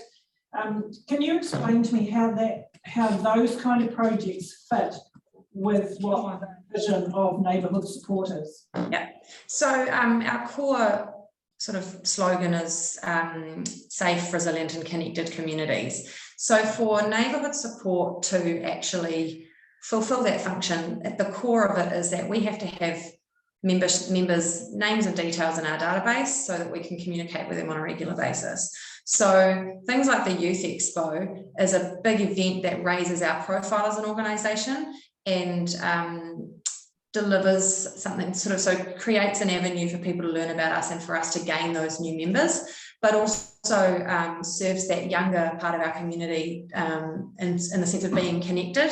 So I take neighbourhood support's vision and mission a little bit out of the box and think about not just having neighbours connected with each other, but us sort of playing a role in the community development space to create opportunities for our residents to connect with each other, and hoping that the follow-on effect of that is that they maintain an ongoing relationship with our organisation. Music and movement's similar, and as you'll know, the Music and Movement program wasn't an initiative that I was involved with starting, but that's a little bit less of a profile raiser for us. However, it does give us it does build our reputation with the rural communities, particularly now that we're doing the sessions out around the district. But that one's much more targeted at the council's community development strategy of ways that we can play a role in reducing social isolation and increasing people's well-being. So you'd be right in sort of holding the opinion, I think, that it doesn't immediately appear to be strongly aligned with neighbourhood support's mission and goals, but as an organisation sort of trying to get people's names in a database, that's often quite a hard sell. So these sort of additional peripheral projects that we're involved with, where people can see that we're not just a newsletter generator, we're actually actively involved in the community, doing initiatives for the people, by the people, for the people, that helps us to achieve our core purpose of having their names in the database and being able to communicate with them and help them communicate with each other. So yeah, does that answer your question? Yeah, thanks, Ali. Good explanation. Thank you. Just an aside question. Just wanted a comment from you in relation to the Fielding police station's being revamped, and it's basically a big fishbowl now. With nothing on the walls, as you can see in this room around us. My question is, how comfortable do you feel being part of that fishbowl with what police do around you and being able to carry out what you do and bringing in members of the public and, connected to what you're doing? Yeah. Does it work? Yeah. So I feel really comfortable out in the space with everybody, and actually it's been really it's really improved my relationship with the team, because they see my face every day. I hear conversations, and they can ask me things, and also just the shift staff coming over from Palmy, they see a bit more of the face of neighbourhood support, whereas they didn't before. So there's a good awareness there. I've always worked in open plan working environments, so that's nothing new to me. So I don't feel any discomfort on that kind of side of things. And Nick Lawton is extremely supportive of us, and it was actually his initiative to bring us out into the space with everybody else, so that we could have a stronger relationship and better connections there. So yeah, I'm fully comfortable with it and really enjoying it. Yeah, it could be lonely sitting in the corner in our little office just by myself. So I really enjoy being around people, as I'm sure you can all gather. I'm a bit of an extrovert, so just having chats in the office is a really nice side effect of being out with everybody else. So yeah, it's good. It's working well. And as one of those visitors that comes into the station on a regular basis, I don't feel intimidated. It's familiar. I see familiar faces. Everybody's friendly, says hello, and just lets us get on with what we're doing. And there are these meeting rooms available for anybody to use if there's anything private to discuss. So I can use them for breakouts and things like this. So yeah. Fabulous. Sounds like a productive modern work environment. Look, just coming back to our contract with you, the question I really had was, around what you'd indicated in terms of perhaps a variation, to contract. So just seeking clarification that on the basis of the information that you've shared with us, you're not seeking that at this point in time. Correct. I'm satisfied that the new funding from the from the lotteries for community engagement, and being able to take a little bit away from the musical movement and back to community engagement from the council funding, that we won't need to do a revision of the contract this time around. Fabulous. Thank you for that. And I think, perhaps some of the questions the Mayor's asked this morning, are valuable, both for yourselves as an organisation and for us as, as council, as we head into a period of reviewing our priorities for the next round of contracts next year, and just, that unenviable task of determining, where value is best added, in terms of, internally for you guys in your own organisation, and for us as council from a funding perspective as well. But really appreciate the rigour and the robustness in terms of the ongoing reflection, clearly saying the value add of this process, from our perspective in terms of understanding what's going on, but obviously for yourselves as well in terms of constantly reviewing and refining what you're delivering for the community. And certainly there seems to have been a huge amount going on in that 6-month period. So thank you for joining us from your cupboard this month. And trust that you will have a wonderful rest of the day, and looking forward to seeing you at your AGM tonight. Yeah, cool. Thanks, guys. Yeah, and it's always my phone's always there and always an open door, so you can ask me questions anytime. I don't feel that need to restrict our communication to these meetings, so always happy for anyone to get in touch. Fabulous. Thank you very much. Thank you for your support. See ya. Bye. Bye.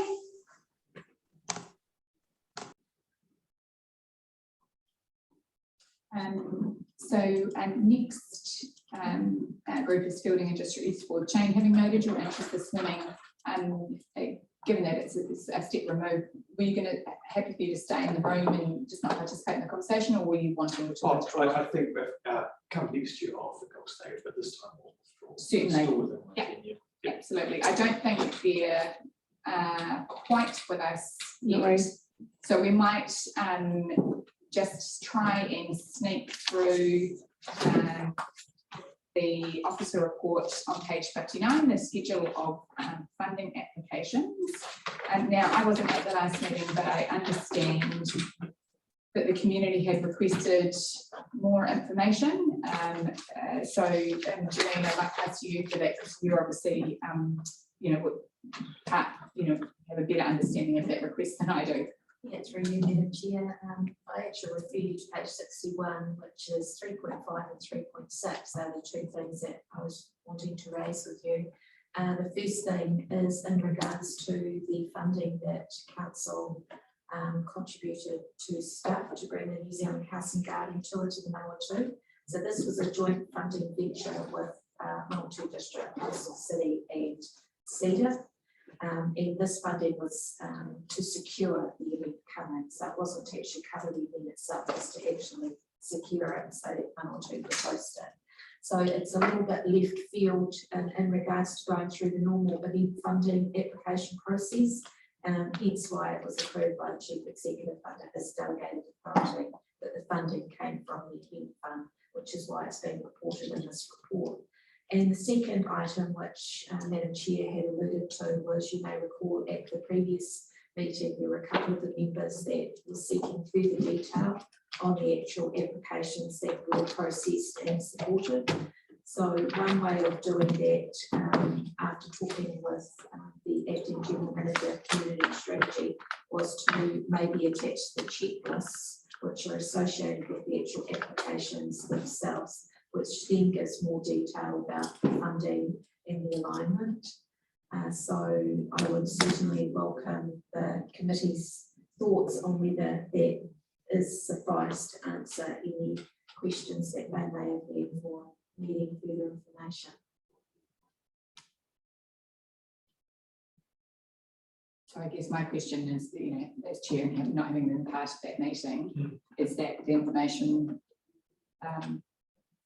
that was requested is meets the requirements. I mean, I'll be frank in saying my view is that that's added 31 pages of reading, and I'm not sure what value that adds. That a phone call to Janine, just or an email to to get information, wouldn't suffice. But then I'm very aware that I'm coming in blind, having not been part of that conversation and without that understanding about what information was requested. So really just wanting to confirm that that is the solution that Janine's proposing, which makes use of an existing internal system and doesn't create a whole lot of additional reporting administration for her, is satisfactory.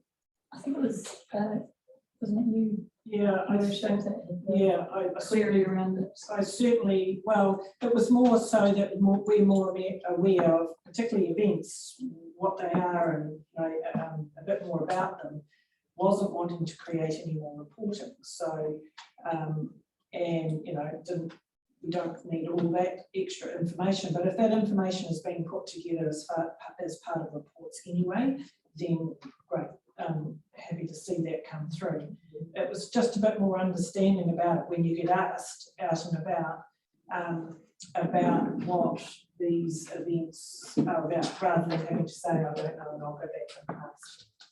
It's just having a heads up. And also the good thing is being able to, I'll give you a really good example. This morning I did my radio chat with Mike West, and he said, oh, tell me what the new idea is for the Fielding Christmas Parade. Well, it was just a fluke that I had picked that up somewhere else. So these are the kind of things that it just helps us all when we're out there promoting the really cool things that are happening in a bit more detail. So I don't want to create any extra work. So I'm not sure with those extra reports that you put in, did you have to sit down and actually write them specifically for this? No. Okay. So if that's not the case, then it's great having those extra ones there to have a read through. Great, fabulous. Yes, please, thank you. Page 59. I will move that the Community Development Committee receives and notes the schedule of applications received and processed under delegated authority in accordance with the Community Development Policy for the period 12th of August 2021 to 18th of October 2021. I'm happy to second that. All in favour? Aye. Fabulous, that was carried unanimously. So thank you, we've managed to squeeze that in and we can go back to our results-based accountability reports. We'll come and find you shortly. So we have Building and Districts Youth Board. Can't see anyone, but and have we got Marie and Shirley with us? I think if you're there, looks like we've got a connection, but I think you might be muted. I'm looking at it at the screen from a distance. Is it unmuted now? Yes, it is. Hello. Great, great.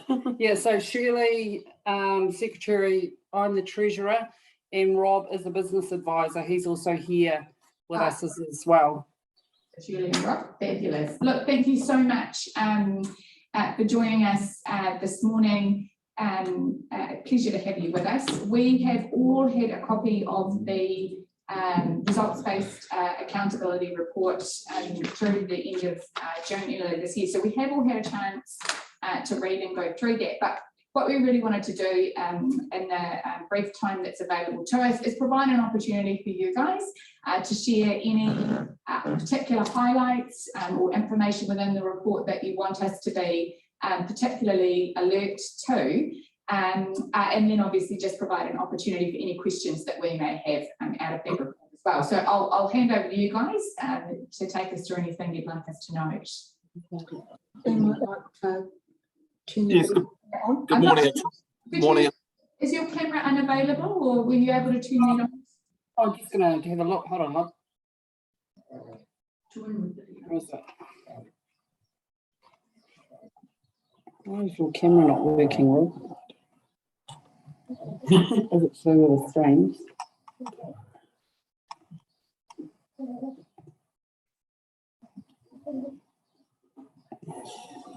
I'm just trying to work out why our camera's not working here for you.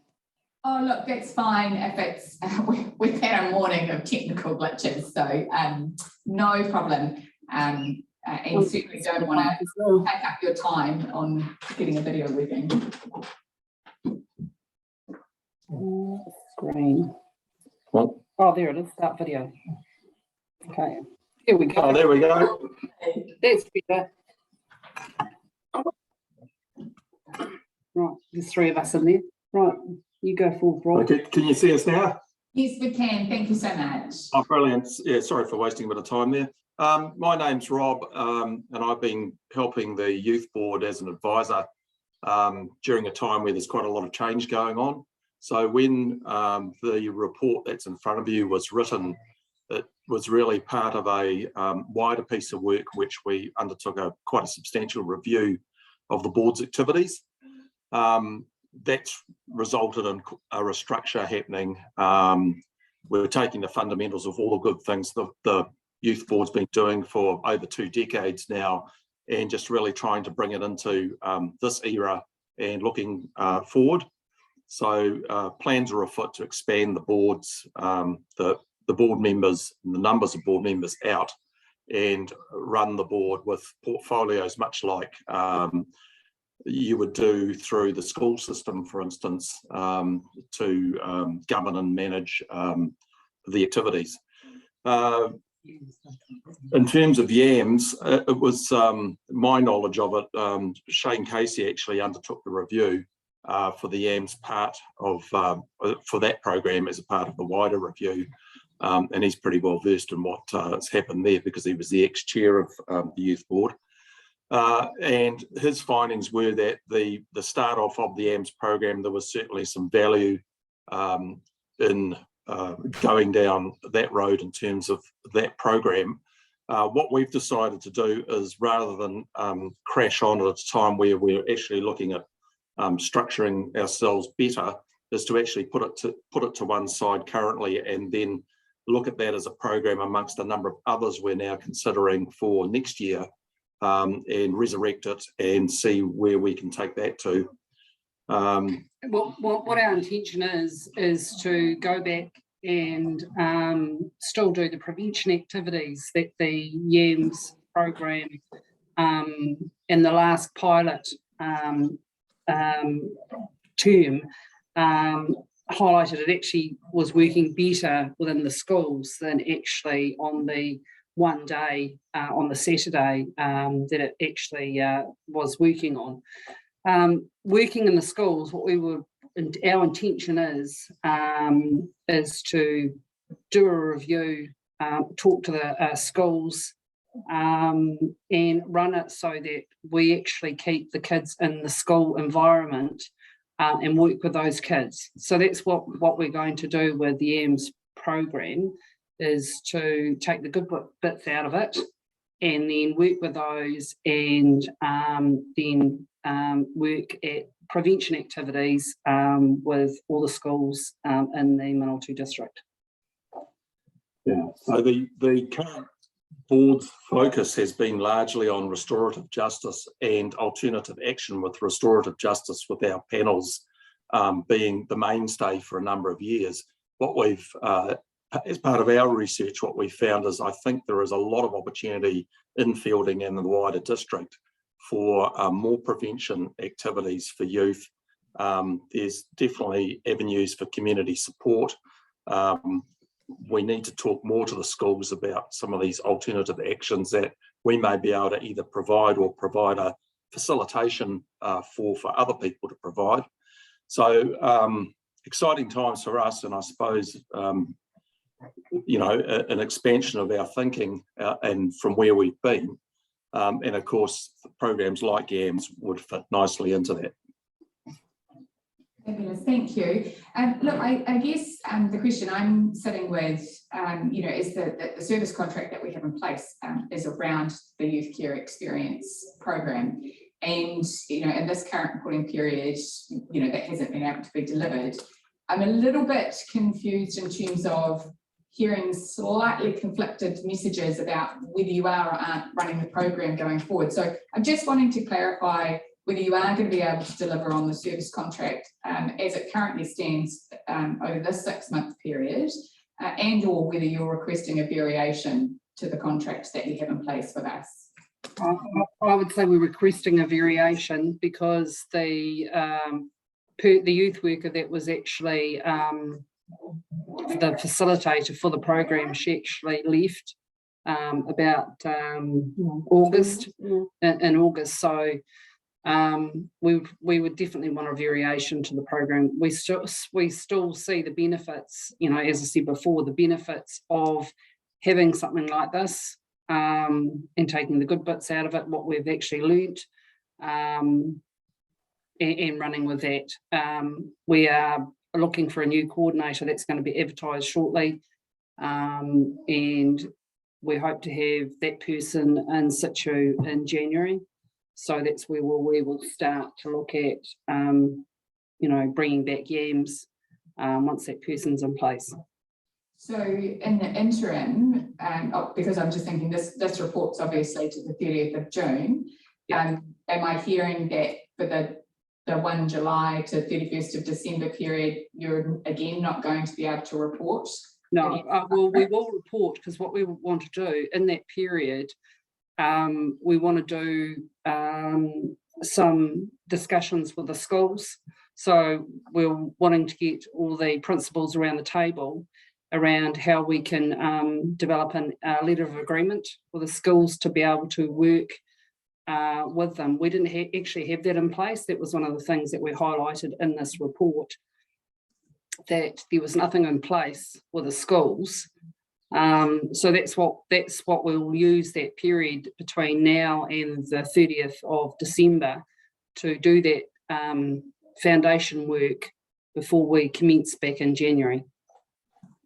I think certainly in terms of variations to the contract, that's something that council officers have authority to be able to negotiate with you. But I guess I would certainly encourage you to pick up that conversation as quickly as possible you know, in terms of, you know, agreeing what that variation looks like, because I certainly wouldn't want the, you know, transition period that you've been in, and the, you know, the clearly really thoughtful sort of reset that's taking place in terms of how you best add value in the community, you know, to weigh against you, you know, as we head into a, you know, a new contracting period next year. So yeah, I guess that would be my feedback, is to pick that conversation up with Janine.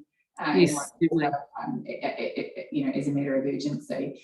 I feel like I've hogged the conversation. Sorry, were there other questions or comments? Yeah, Helen. Hi guys, it's Helen here. Just talking about the YAMS program, and I think you know, good on you for stopping and having a rethink about how it works. The only, you know, you talked about engaging with the schools.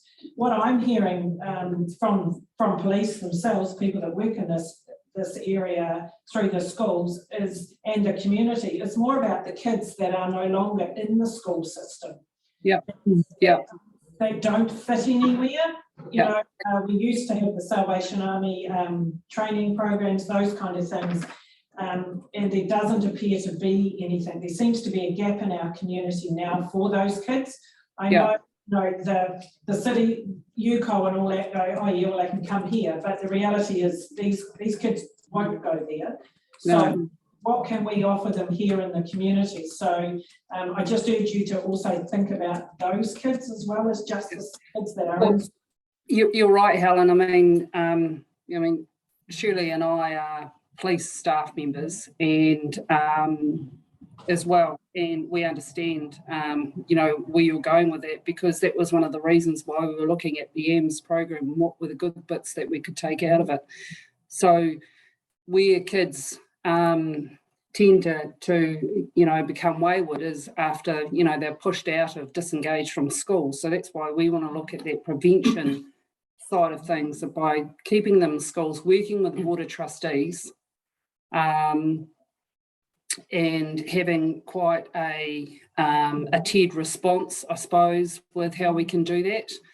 And that's why we need to, you know, sort of use this period now to actually set up this foundation work with those schools in the district, and how it's going to operate, because it's not just about getting referrals through police, you know, being our mainstay with restorative justice. It's actually looking at prevention, and we know from the information that we receive on a daily basis that, you know, the offenders are getting younger. They're going to down to 9 years of age. And they're out of school as well. Yeah. So it is a prevention of exclusion. That's purpose. And COVID hasn't helped anyone here either, where you've got kids who pre-COVID were probably reluctant school attenders anyway. Now they've had even more time out of there, and there's even more reluctance to re-engage. So there's definitely big gaps in the community around alternative actions. And the other thing is, these kids live in the moment, and it's not, I'll put one thing in place and it fixes it all. It's really a suite of short-term, medium-term activities that are going to be the most beneficial. We just need to get the design right and get them happening. Yeah, so they have continuous engagement rather than. So our thoughts, Helen, was to continually work with Janine and keep her abreast of what we were actually doing, you know, with the variation, you know, with our contract, and we want to get it right, because we are going through a restructure, and the people that we've actually approached as new board members are quite dynamic. And they are business people in the community. So, you know, we do want to get this right, and for the kids in the community. No, good on you. I think that's the way to go. But I also would stress that, you know, that the community should get behind you and support you. Link up with other groups rather than it all having to sit on you to do that, because it is a community issue. Yes, there may well be other groups out there, including the schools, but also some of our tertiary organisations that need to be tapped into to help resource some of this stuff in our own community. Yeah, look, apologies. I think there's certainly some follow-up conversation to have there, but I am mindful that we've got Manawatu Rural Support Services waiting in the wings. So I am going to have to draw our conversation to a close at the moment, but we certainly look forward to hearing, some updates from Janine about where you get to in terms of varying that contract, and we look forward to the next reporting period and getting an update as to where you're getting to with all the exciting work that's underway. Thank you very much for your time. Thank you. Thanks. Enjoy the rest of your day. Thank you. Right, so we're then on page 69 of our priority service contract reports, and can see some lovely smiley faces beaming in from just not far away down the road and around the corner. Thank you so much. Apologies we were unable to meet in person this morning, but Zoom and being able to see your lovely faces is better than some of our early presenters this morning when the technology wasn't working and they were just voices booming from the heavens. Look, thank you. This is a familiar, scenario for you guys.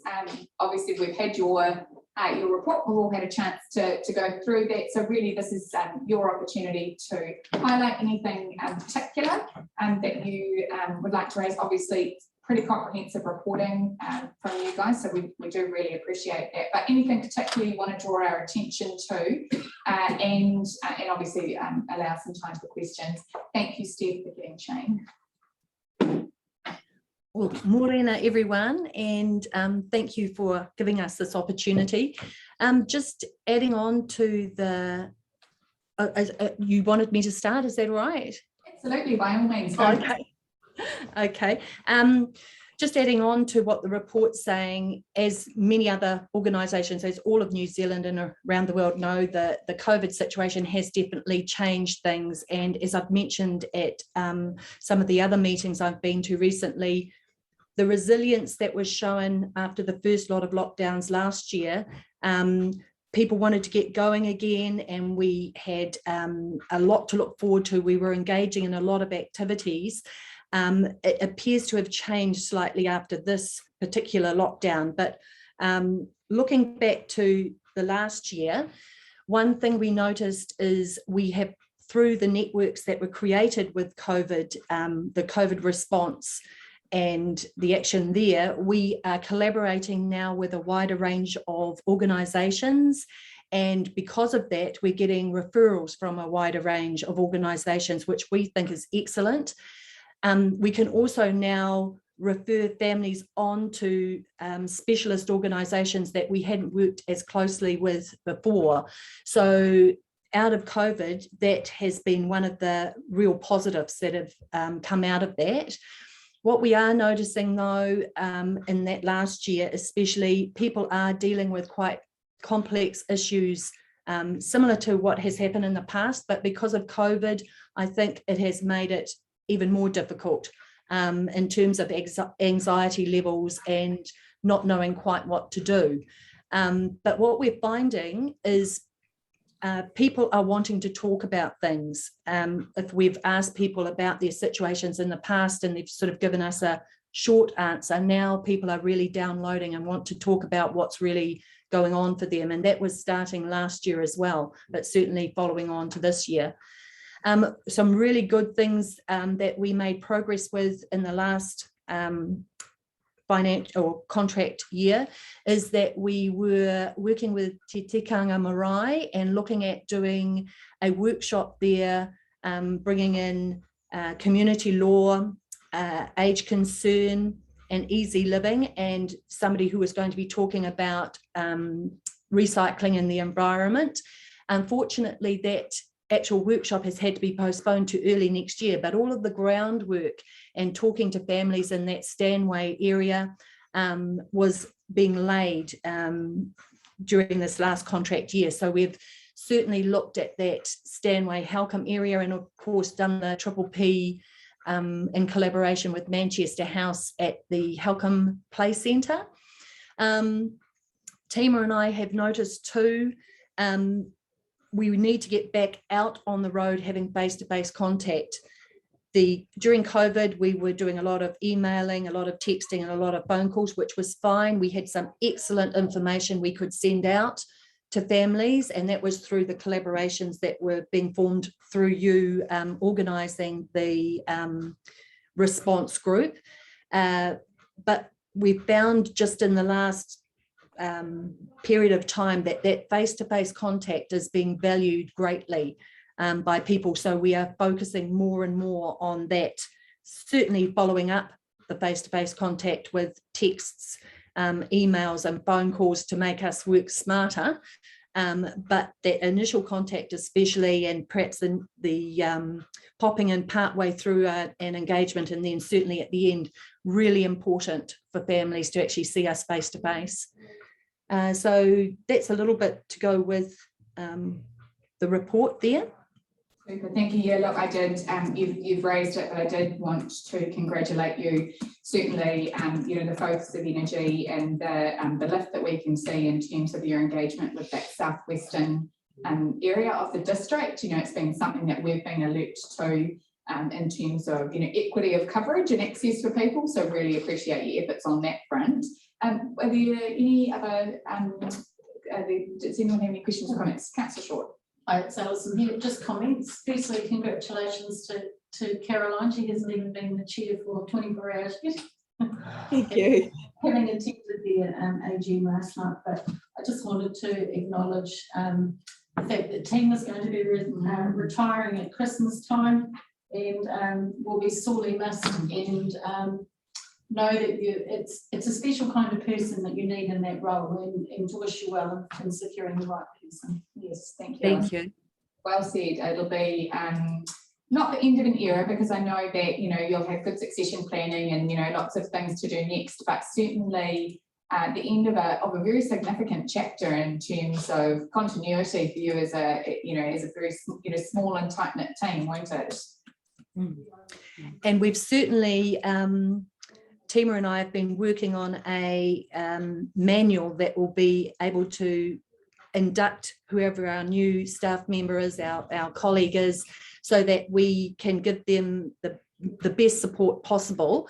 They'll obviously come in with their own ideas, which will be great, and their own experience and creativity and adaptability and everything, but we've got a really good support to give them too, while they get used to the job and get up and running. So that's one thing we're working on all the time, little ways to improve things and make things easier for us together, rural community workers and board, and of course the new person who is coming on board. Councillor G. Taylor. I'm not sure if it's worth asking, but if it's just a thought at this stage, but you mentioned that you're looking at a possible collaboration with MPI, which may allow us to increase both staffing and diversity in what we can offer. That's correct.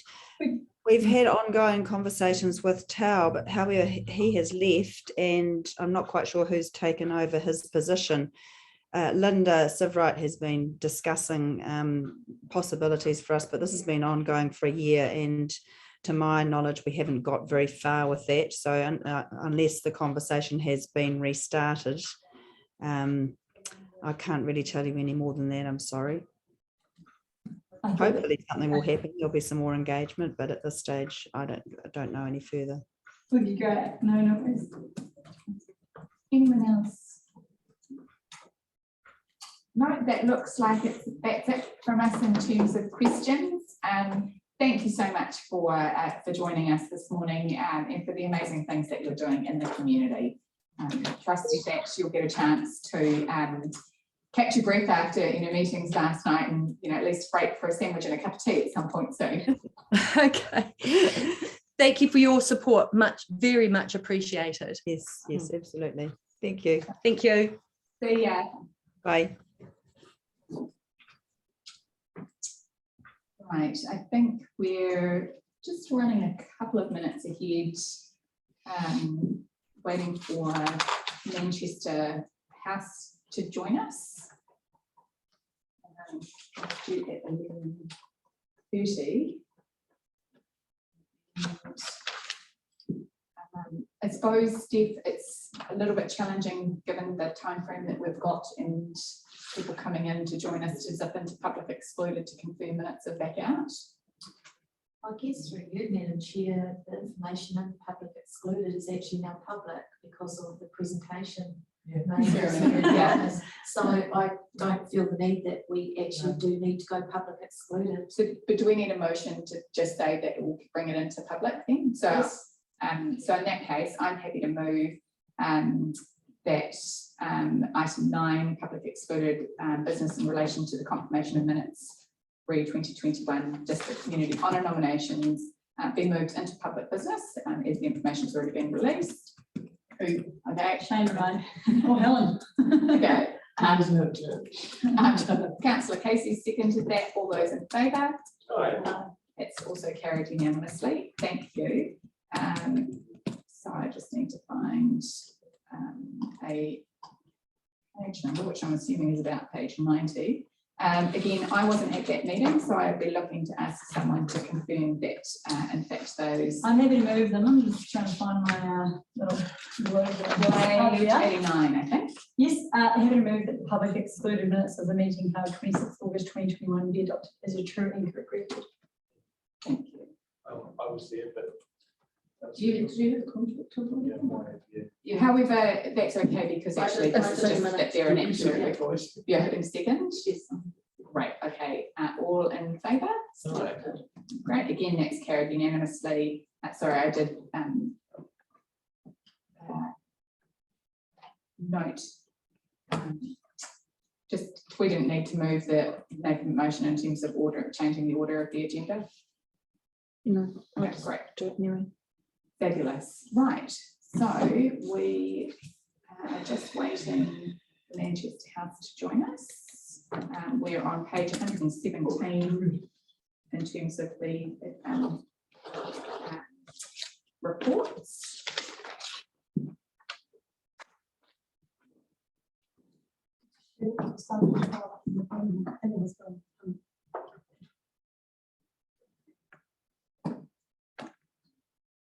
Doreen, can you please email me the previous speaker's name?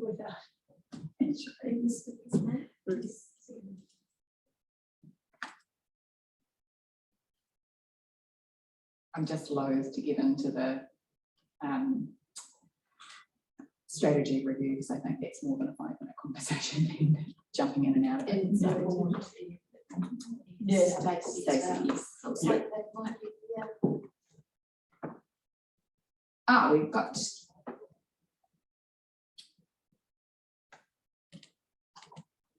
they're in the waiting room. Yeah, Anne and just Anne at the moment, but maybe colleagues. I think Sandy and Maxine were expected, but we'll see. They're obviously just still connecting sound and bits and pieces.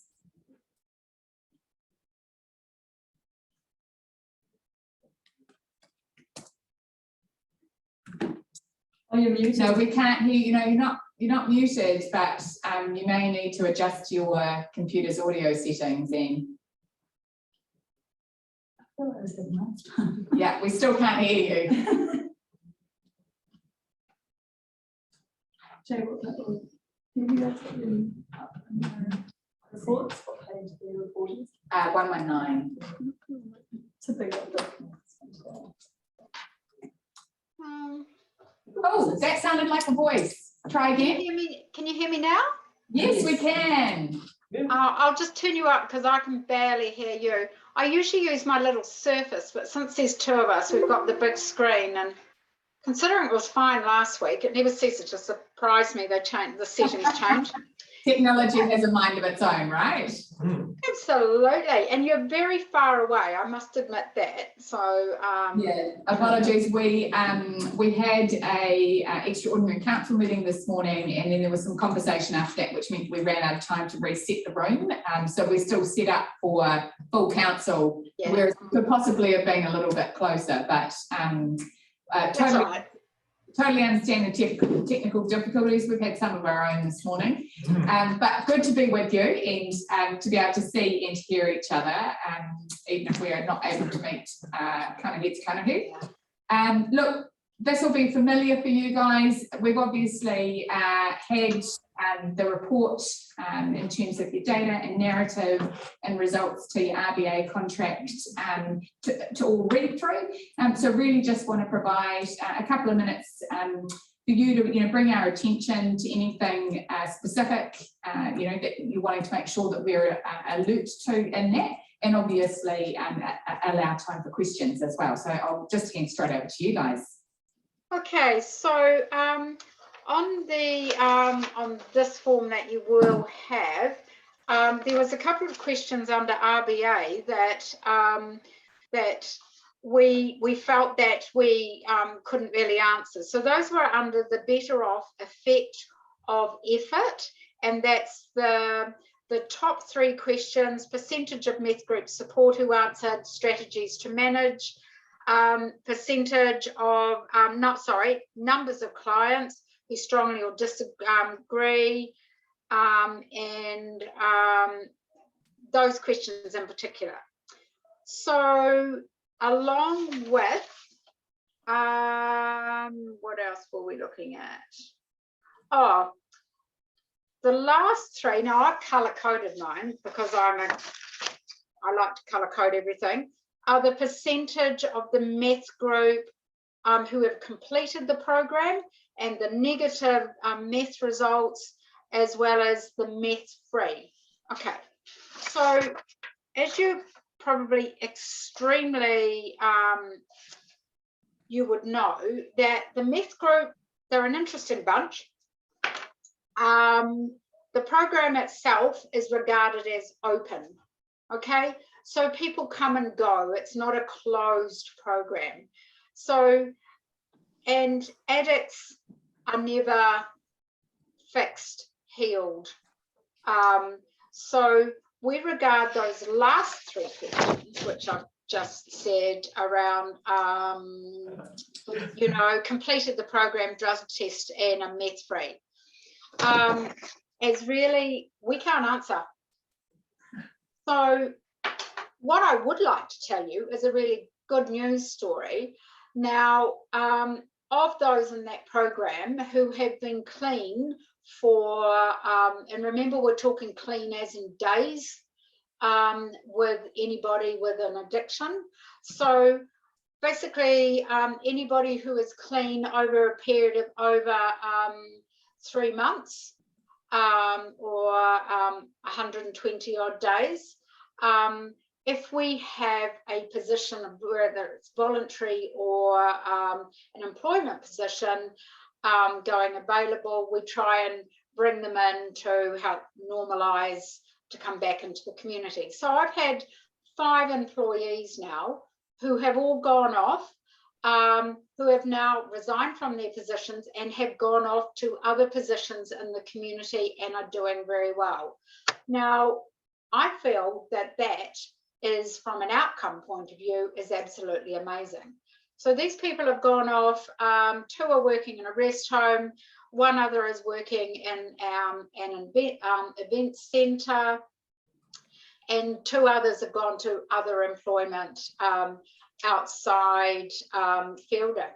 Now, to actually get somebody who was taking from the community, whether it was in from a police criminal point of view, to be giving back, I feel that that is a great outcome. And that's really one of the things that I admire most about the program.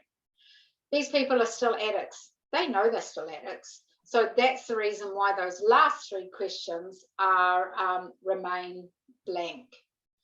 You got any questions around that? I think Councillor Casey had a question. Yeah, hi Ian, Shane here. Oh, yeah, good thing to wave because you sort of. Wait, I am down here. I'm probably one of the closest to you on the screen. That's okay. Hey Ian, I just wanted to comment around the percentages here regarding the meth program, and it's just really a word of encouragement. Certainly here reviewing these, I'm actually really encouraged by it, because these are actually probably quite an accurate and true story of actually what's going on.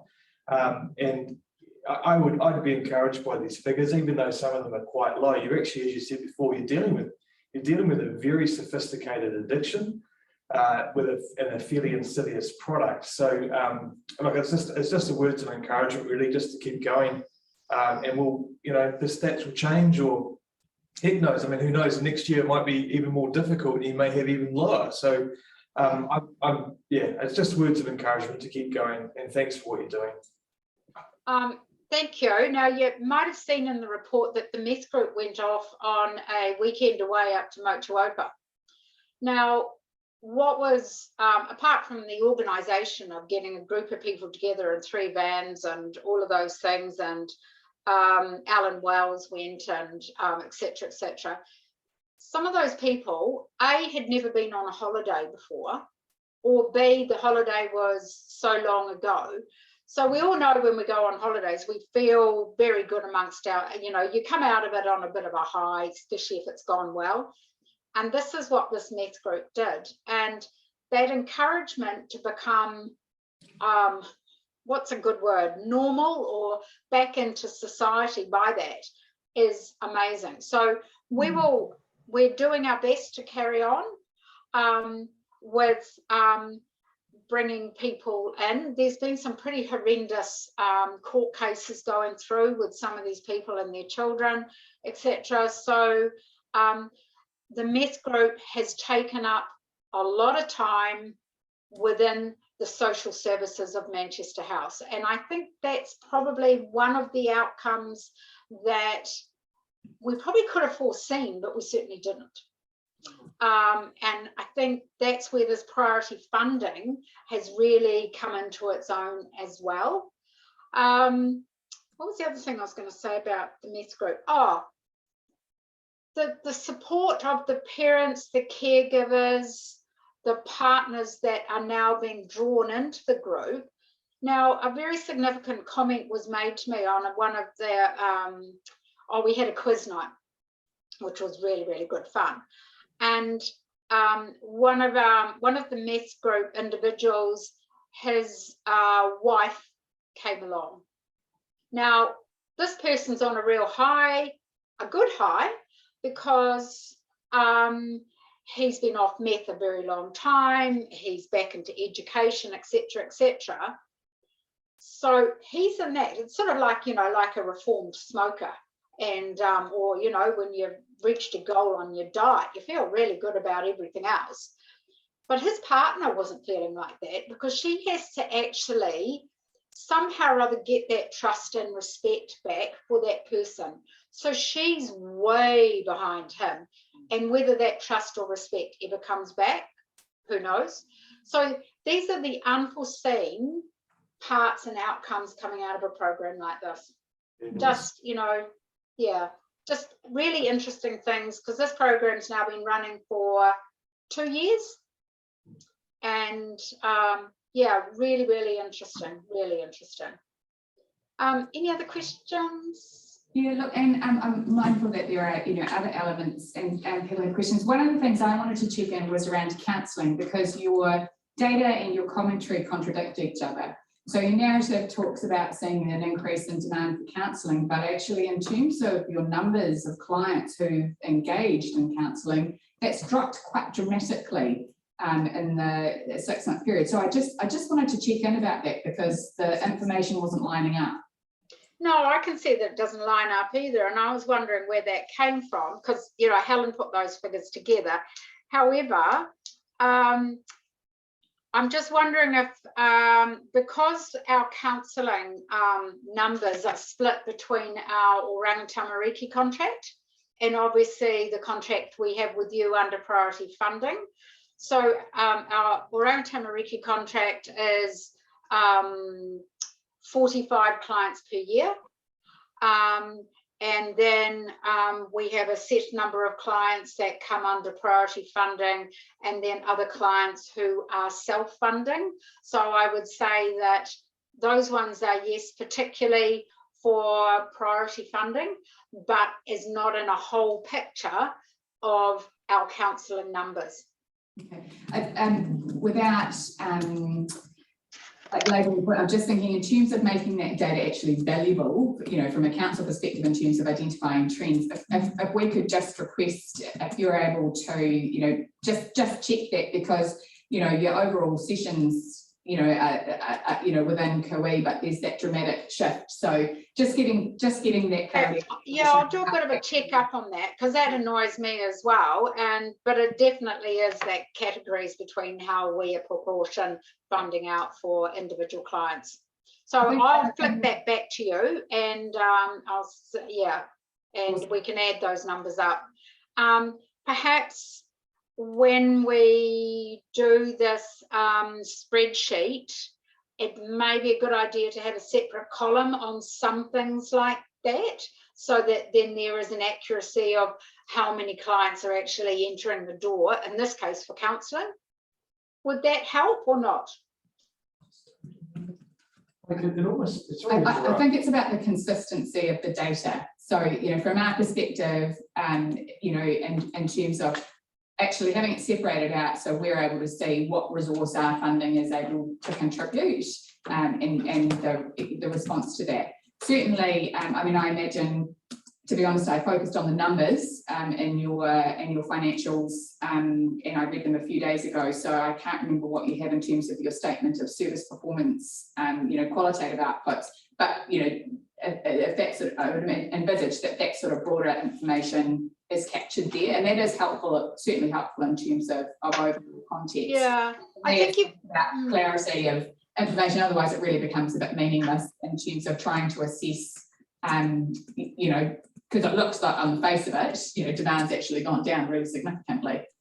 Well, and you've got to look at the difference between, how many counselling sessions people have. And I think that's the difference in those numbers, is that some people might have 6 counselling sessions and some people might have 1, or those sorts of things. So, and that's where it always gets interesting when you have a data of, one-to-one counselling sessions delivered.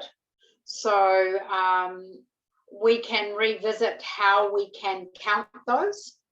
That may be of interest. So if you've got one client who's coming every fortnight, or one client who's coming every week, there are differences around those sorts of things as well.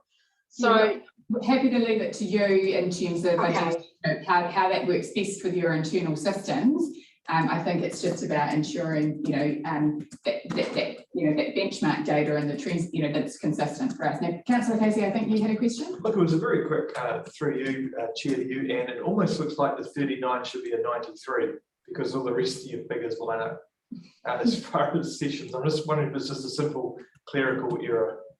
Yeah, I think you might be right. However, because in particular, we've had 3 counsellors paying 3 counsellors since the beginning of this year. So, so that first, that 6 months, January to end of June. So I'll check up on that, and I'll get back to you. I'll flick Hillary you an email. I think if you do Janine? that by Janine would be great. Okay, that's Janine in the corner. Yeah, she's here too. Just thinking in terms of the feedback around the MEF program, you've obviously identified some alternative outcomes that might be better news. So I would encourage you to talk to Janine about a variation to your contract as opposed to just saying we're not reporting on something. Fully appreciate where you're coming from, but I think engaging in that dialogue with Janine would be really helpful. Just quickly, because I'm really mindful of time, I wanted to also pick up on your senior hub. So in your annual financials, your numbers are in terms of attendance, were down quite dramatically by a couple of thousand.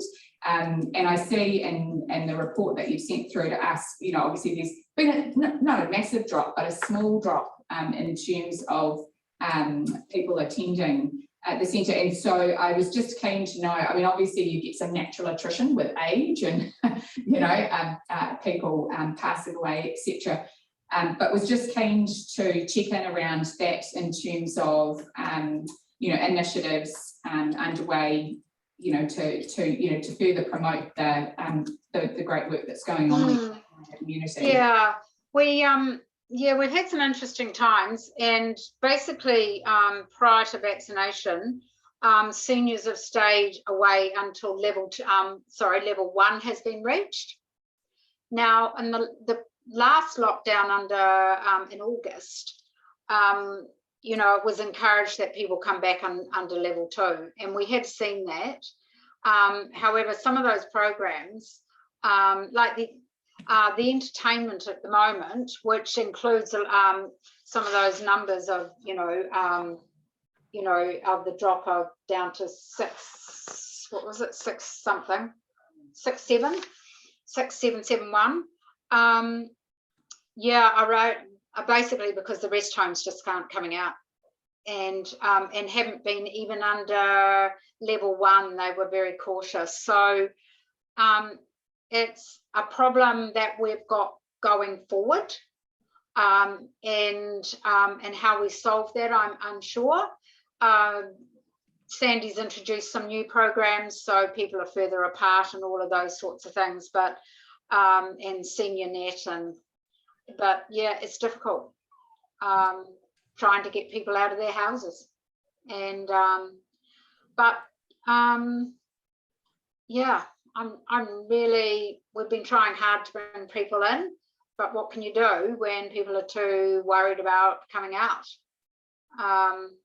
So what I have got going forward is that Kevin Peterson and ourselves have got a meeting next week, actually. So we're just trying to look at driving some of those seniors programs forward.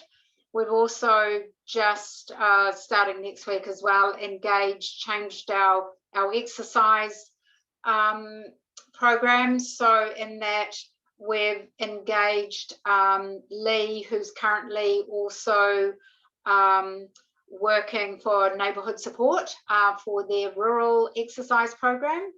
So I'm very conscious and have talked to Ali at length about this, around making sure that it looks like it's that we're not double dipping between obviously their priority funding and ours. So we're quite conscious of that as well. But it seemed a really good collaboration of bringing two organisations together instead of trying to, both of us employed different people and the various issues. So that's basically where we're at the moment in the Senior Hub, and to be a bit more up to date, as of today. Thank you. Sounds like a work in progress. Look, I'm just aware of the time. Did anyone else have any questions? Because I did just have one more, and it's really pernickety. I just was going through your financials, picked up that you have a loan from Inland Revenue. Annual accounts you're talking about? Yes. Oh, yeah, okay. Yeah, so just picked up your loan from Inland Revenue, noting that having not repaid that by May of this year, you're now accruing interest, although it's not, the loan it doesn't fall due until 2025. So I was just keen to pick up, what the board's strategy is in terms of, repaying that loan. Okay, so that was the loan that was offered last year under COVID. So yes, it was the original parameters were that, it was to be paid back in a set amount of time. Then they changed those parameters. So we've sat on that loan. Our auditor is quite happy about that. We are still thinking what we're going to actually do with it, because we're really unsure about going forward. Where financially any organisation is going to be. So since it was offered at interest free, and obviously we have to pay it back because it is a loan, but really it's just looking at insurance at the moment for the organisation. Kevin, our treasurer, is happy with that, and so is the board. I just want to reiterate that those annual accounts are still very much draft. Viv Cotton will have our final accounts hopefully tomorrow or Monday. There have been a few changes, just bits and pieces, as she's been away for a couple of weeks as well. So yeah, we're behind just to let you know, our AGM is the 10th of November at the Senior Hub at 6:45. And you will have received a letter or just about to. Okay. Wonderful. Thanks, Anne. Really appreciate your time. It always feels like it gets a bit squished, you know, in terms of the breadth of, you know, what you're doing and delivering. So something for us to reflect on going forward. But we do really appreciate you being with us this morning and just adding that depth and nuance to the report that we have in front of us. Yeah, I think, Janine, you and I need to chat. And especially since Helen has now left us, and we have Max, who's picking up those reins. But yeah, there's been a few things that I just need to tweak, and now is probably a good time. So at some stage in the next 2 months, well, what is it? 6 weeks to Christmas, is it? That just sounds like a terribly dirty word. I know, it's a bit scary. So we'll try and pick that up before we shut down at Christmas time. Okay, Janine? So yeah, okay, all right. Thanks so much. Yeah, thank you. And yeah, I hope the rest of the day goes well under our peculiar times that we're at. The new normal, okay. Right? Thanks, guys. See ya. See ya. Okay, right, so we have 2 reports. We also have Kylie from Te Manawa coming through to join us. We have the results-based accountability report for the anti-bullying program, which starts on page 175 or close enough. And you'll find the youth and parenting program follows straight on from there on page 185. So just mindful, we've got 2 lots of data there. But hello to Kylie. Lovely to see you. Sorry, we're like little ants in the distance. Yeah, and I'm probably massive on the screen at the moment. I'm on leave actually, so I'm coming to you from home. I know, I thought that you were on leave, so we appreciate you winding back up and re-engaging the brain to join us. I do hope you've managed to decompress a bit during the week. Look, thank you for coming back and joining us. We've obviously got your report. This is a familiar process for you guys, so really that opportunity for you to draw our attention to or highlight anything you want us to be particularly alert to in your reports. And obviously just then I'll provide an opportunity for my colleagues to ask any questions they may have. Yeah, I'm just looking for those reports because I had in my head we were talking about our annual reports, so I've got those up and I'm ready to go with those. So I'm just finding where you guys are here. I guess it's just as an overview for the year, youth and parenting continues to be hugely popular. We had to close the waiting list in March because it really wasn't ethical to keep people on the waiting list for a year at a time, and decided we were best served linking those people with other services.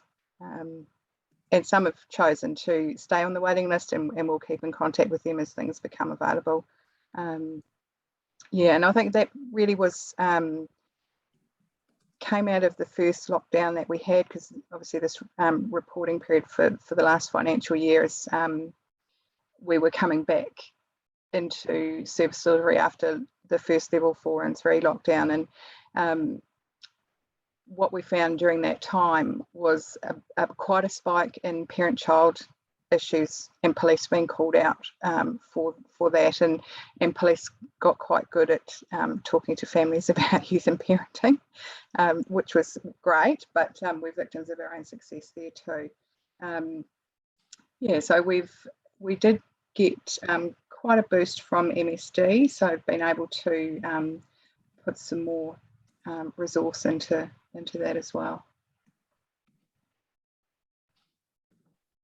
So is there any sort of particular questions around the youth and parenting?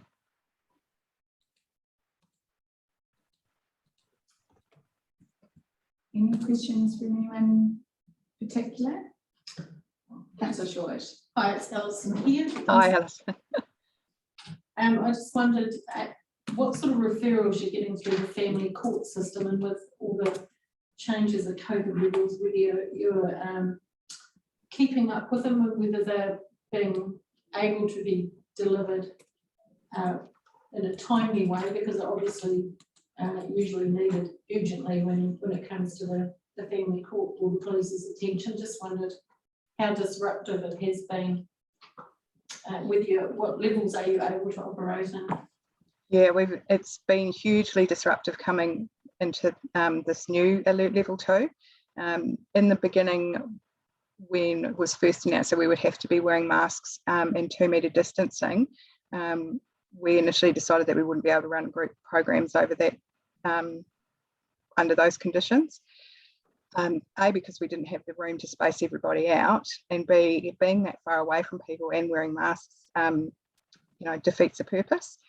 Ministry of Justice allows us to deliver programs remotely, and we've chosen not to do groups remotely just because of privacy concerns. Obviously, people are in their homes, other people are around, but we've had quite a bit of success connecting with people remotely in individual sessions. For youth and parenting in particular, a lot of families, it was a 50-50 split actually over that time, over the last lockdown we've just had, of families that wanted support remotely, and those that said, just leave us to it, we're okay, we know what to do, and we've been here before, and it won't be for long. So so for youth and parenting, we were able to come back with masks and 2 metre distancing much more easily, because we usually only have 1 or 2 people in the room with us. But definitely the family court, the mandatory stuff has been difficult. We've had different advice from different ministries, and that's still continuing.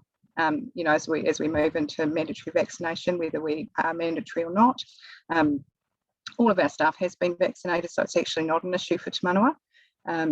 But employment-wise, we need to know where we stand, like most other small businesses and organisations. Kylie, my question for you was just noting, even prior to us introducing a council and RBA framework, you've always provided fairly comprehensive reporting in terms of, a breakdown of, who's involved in the program, qualitative analysis and feedback from them in terms of the outcomes and the difference that program's made, and testimonials, etc., etc. So I was a little bit surprised to see that in terms of our RBA reports, the number of responses that we're getting, in terms of client satisfaction, parenting skills, that doesn't seem to be translating across.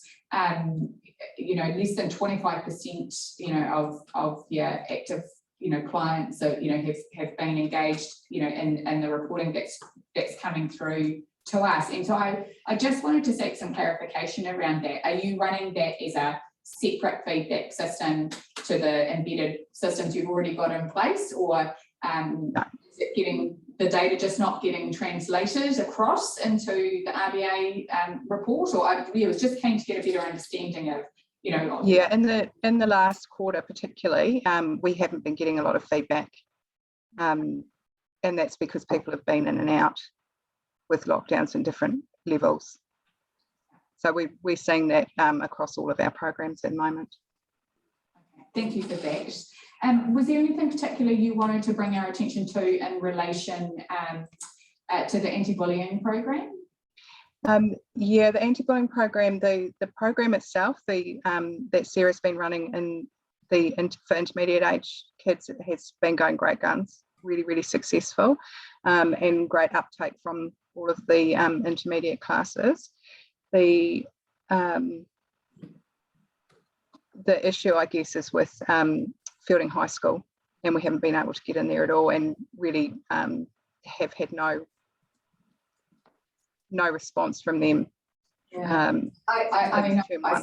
I saw the commentary in your report, and while I absolutely appreciate that the staff at the school will be under immense pressure at the end of the year in terms of trying to fit in normal workload.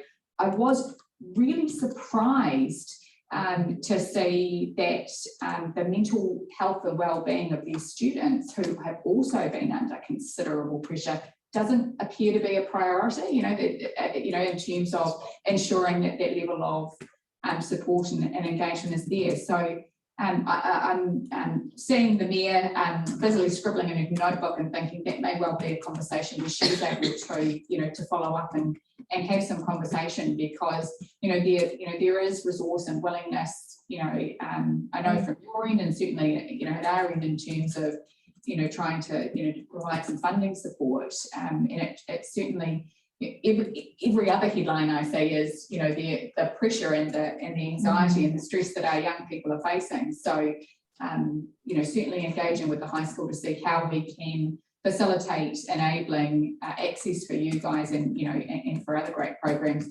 without, you know, running teachers into the ground, because no one to be doing that. Yeah, and I think I saw Shane saying there that's not unusual.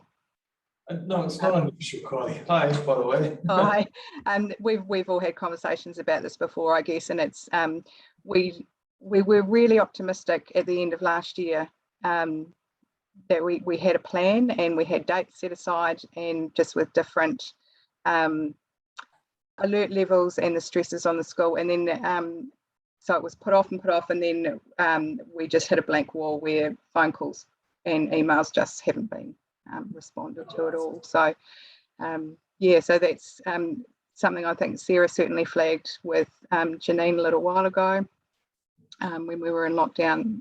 They had a meeting, and yeah, so I don't think that's going to change, and we've put the resource that would have gone in there into the intermediate age. So I think next week Sarah finishes at intermediate, and that will be all of Fielding Intermediate would have received that program this year.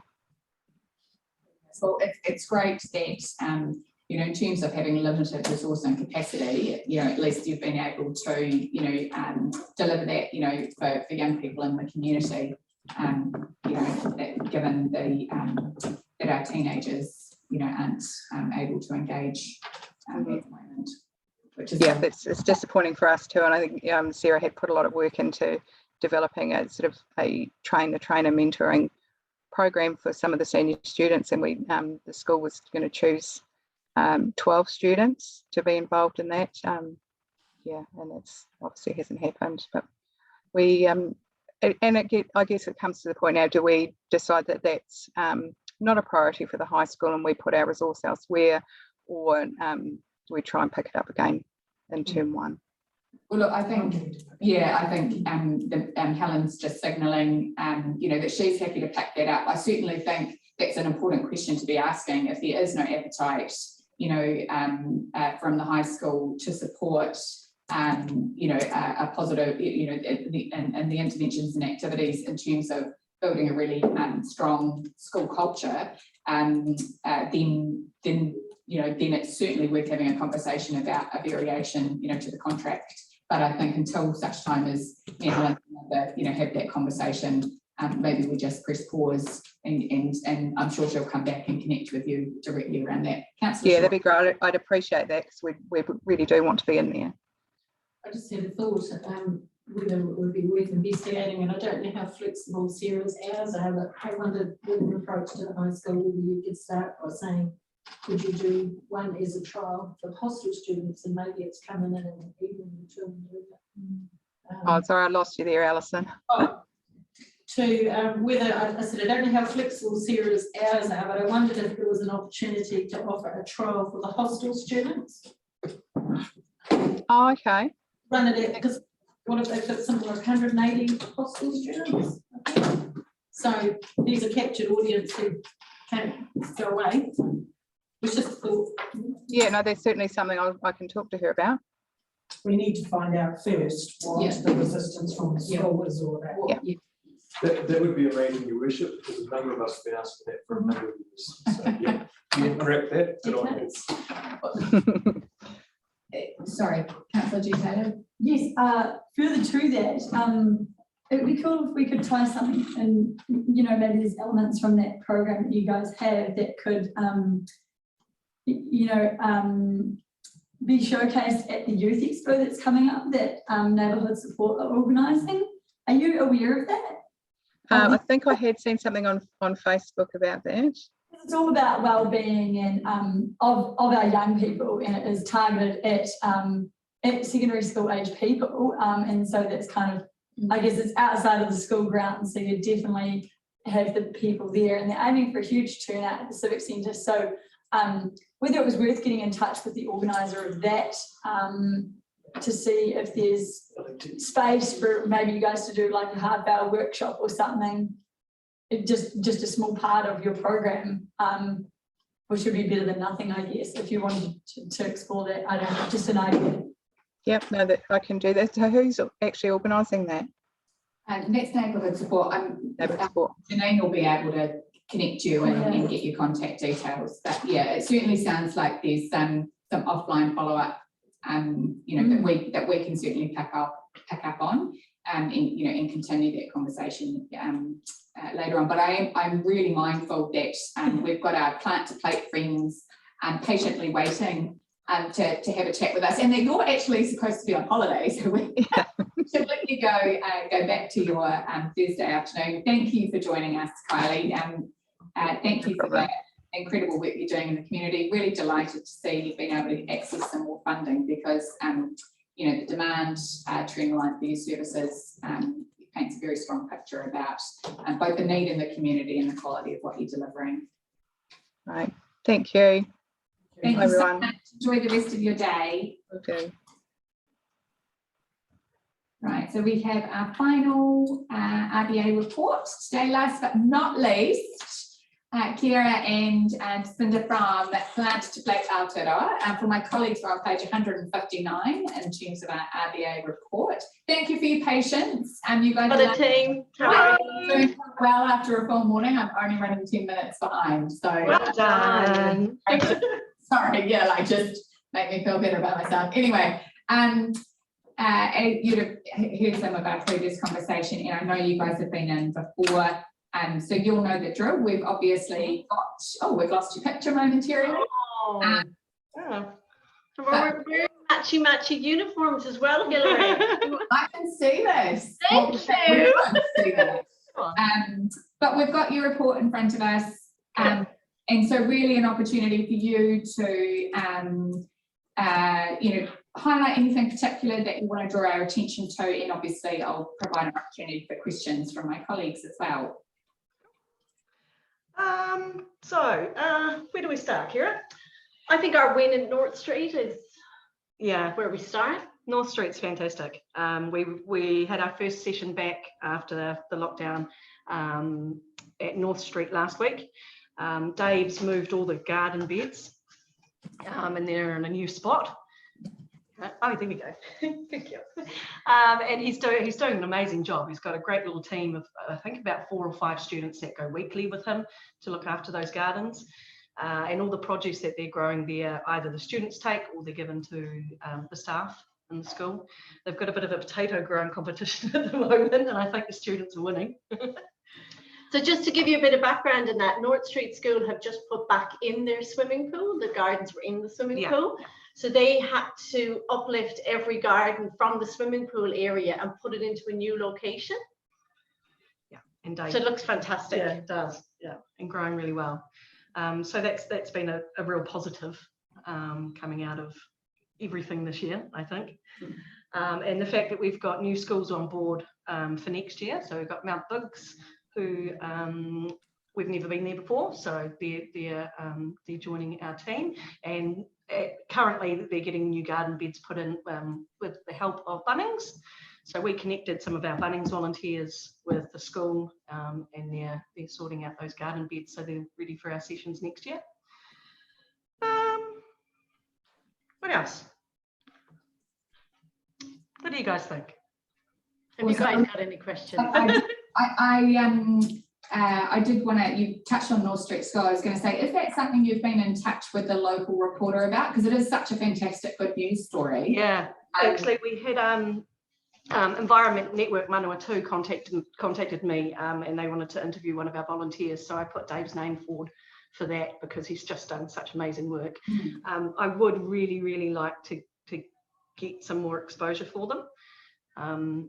And we'd like to invite you along too. We think you guys should come down and have a look.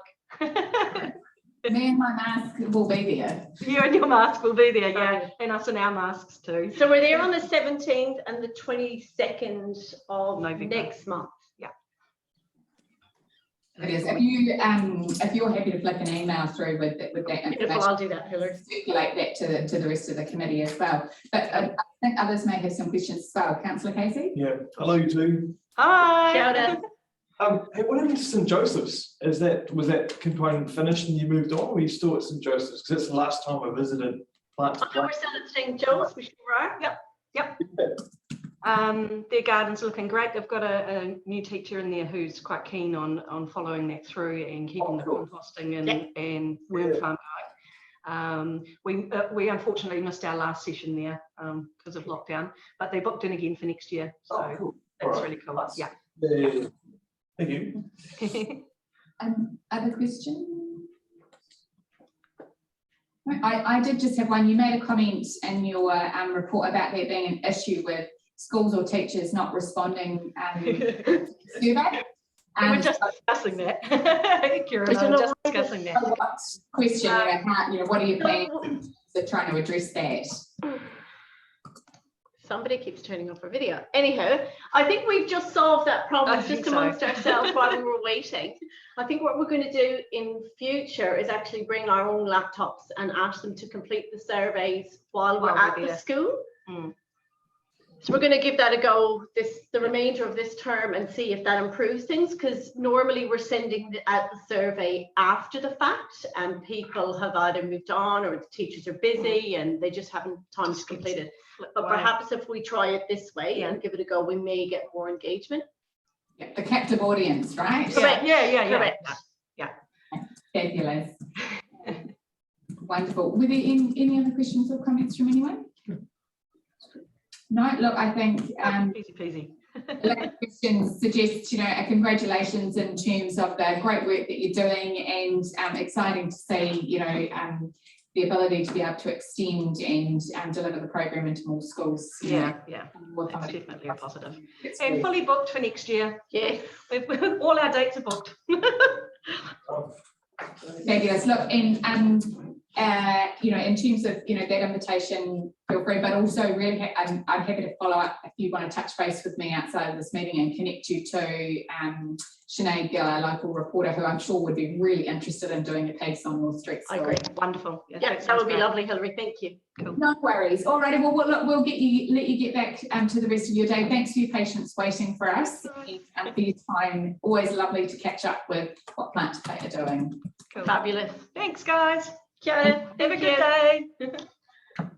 It's great that we can now fund it because it didn't used to fit the previous policy, and yet we always used to say it sounds so good. And we reviewed the strategy. Especially look how well they do. So that brings us to the end of our presentations. We do just have a recommendation on page 10 to formally resolve that they're received. So I'm happy to move that the Community Development Committee receives the 12-month reports. Sorry, did you? Oh, right. From the following organisations for the period ending 30 June 2021. Age Concern, Fielding District Youth Board, Fielding Community Patrol, Himatangi Beach Community Patrol, Manatee District Neighbourhood Support, Manatee District Rural Support Services, Manatee Historic Vehicle Collection Trust, Manchester Our Social Services, Plant to Play Aotearoa, Manawa Family Services, and Volunteer Central. I think Councillor Short was happy to second that. Any further discussion in terms of comfort with receiving those reports?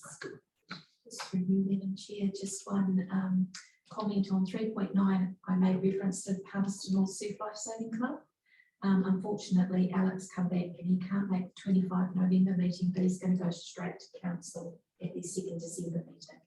Okay, fine, that's great. Thank you for that update.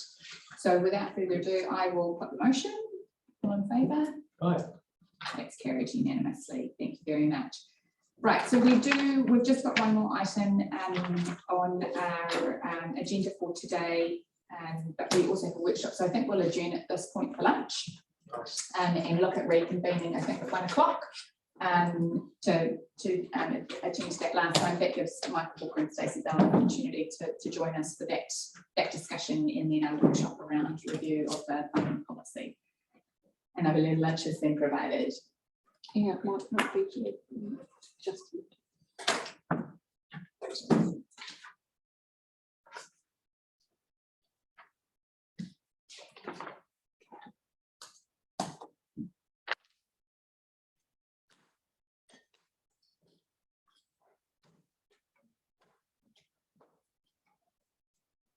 Sure. Okay, thank you everyone. Good to have had a lunch break after a full morning. So we just have one item of business left on our agenda today on page 16, and that item is in regards to an update of the community development strategy, revised, not substantively, but amended perhaps to include a pulse check of progress to date, and including more up-to-date social indicators. So without further ado, I will pass to Janine to talk to highlight. Yep. There's quite a lot of information there to absorb. Yes, certainly is. Thank you, Madam Chair. As you referred to earlier, this is what Council had agreed to back on 6th of May in regards to the review approach that we undertook with regards to community development strategy. So it was agreed that we would prepare an updated revision in July 2021, and then a full review of the community development strategy will start in January 2023. To be used as input for the 2024-2034 long-term plan. So we were hoping to be able to present the pulse check through to you back in July, but unfortunately due to resourcing, we were unable to actually complete that pulse check in time for the August community development plan meeting. So it's therefore being presented before you. So we have Stacey online. Stacey had updated the Who Are We pages within the document, which is on page 6 and 7. And so there's a couple of changes that need to be made to the document that we have circulated to you. On page 6, under safety. Is that 6 in community? 6 of the community development strategy. Under safety, total convictions, we need to remove 9%. So it just says total convictions as of charged. Convictions isn't spelled. Victims. Oh, yeah. And the other change is in regards to the pulse check page on page 5 of the revised strategy.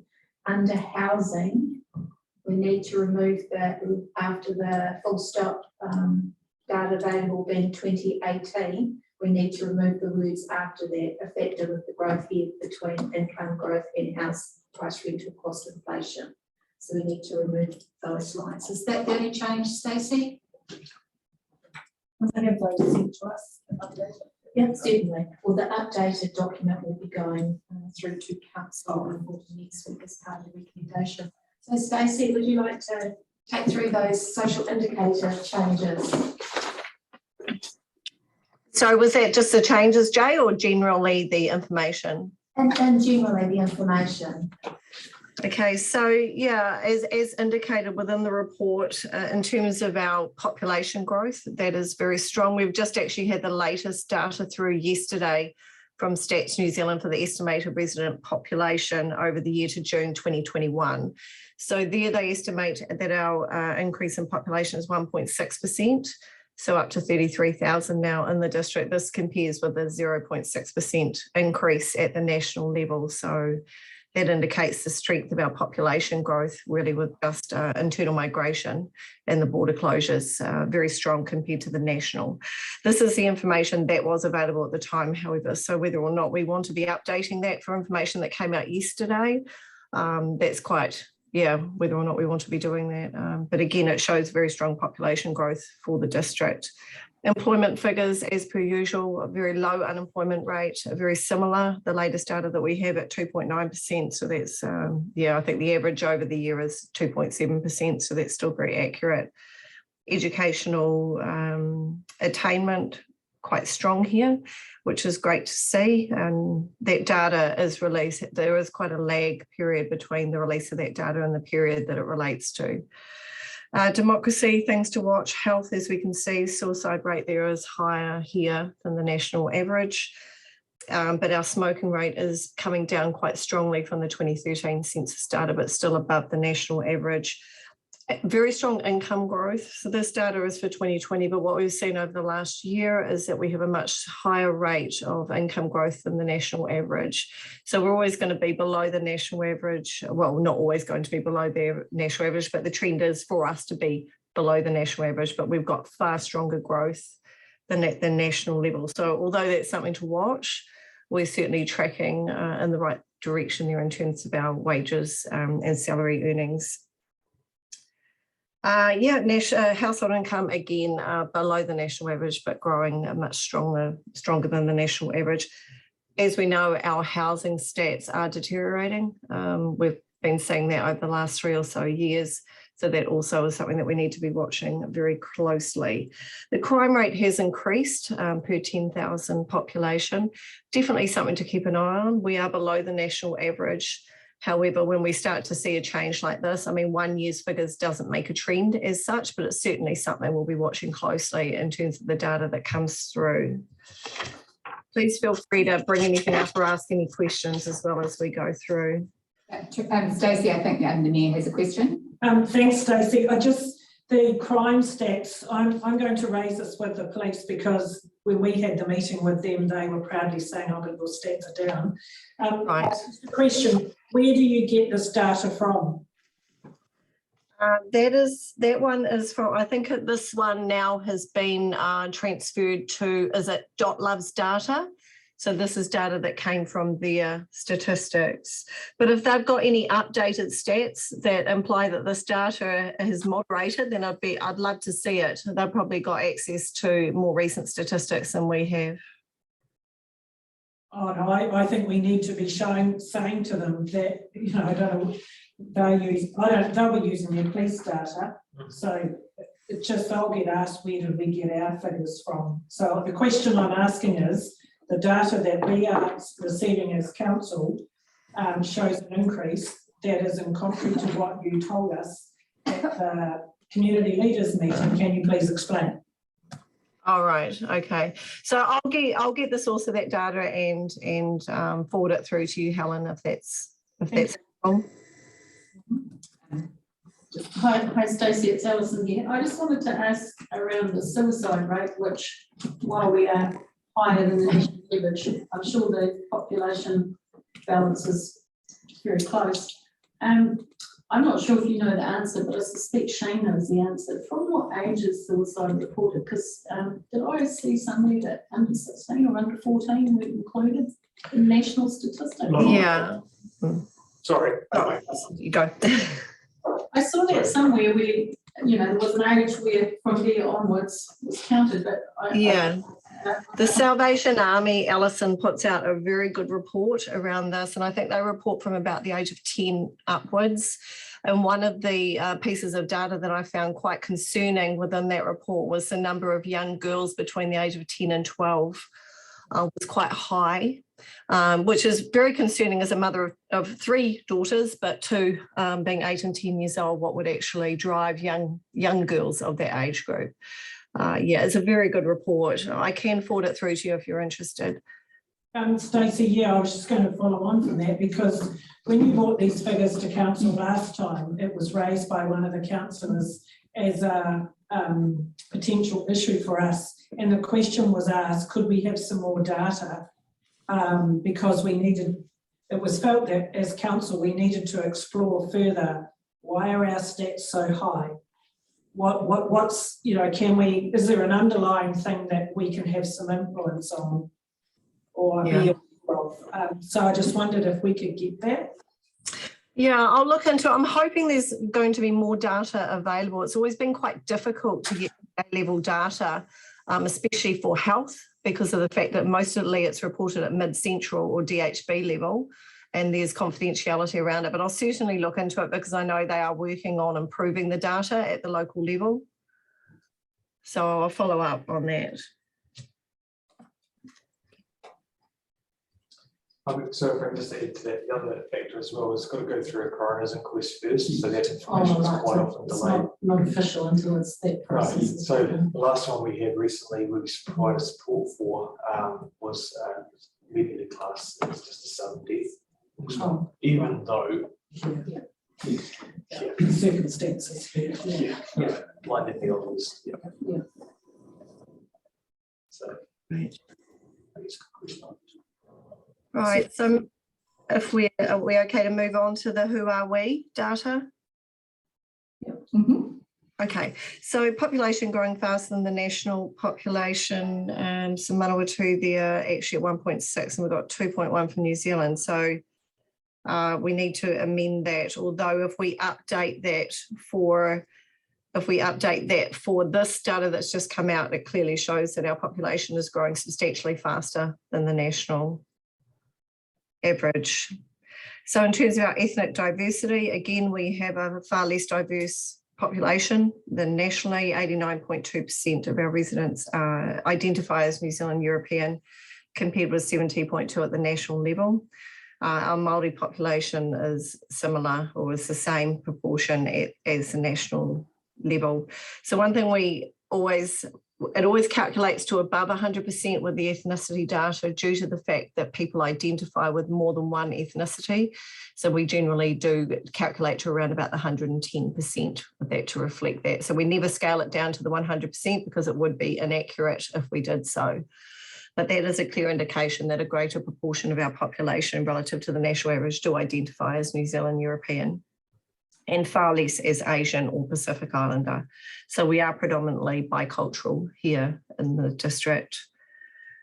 Age profile for the Manawatu district. So we have a higher proportion of over 65s and a higher proportion of 0 to 14-year-olds. So this is really coming through within the Statistics New Zealand data now. The expectation was that our population would age and we would have a lower proportion of younger people in the district, but that's actually not occurred.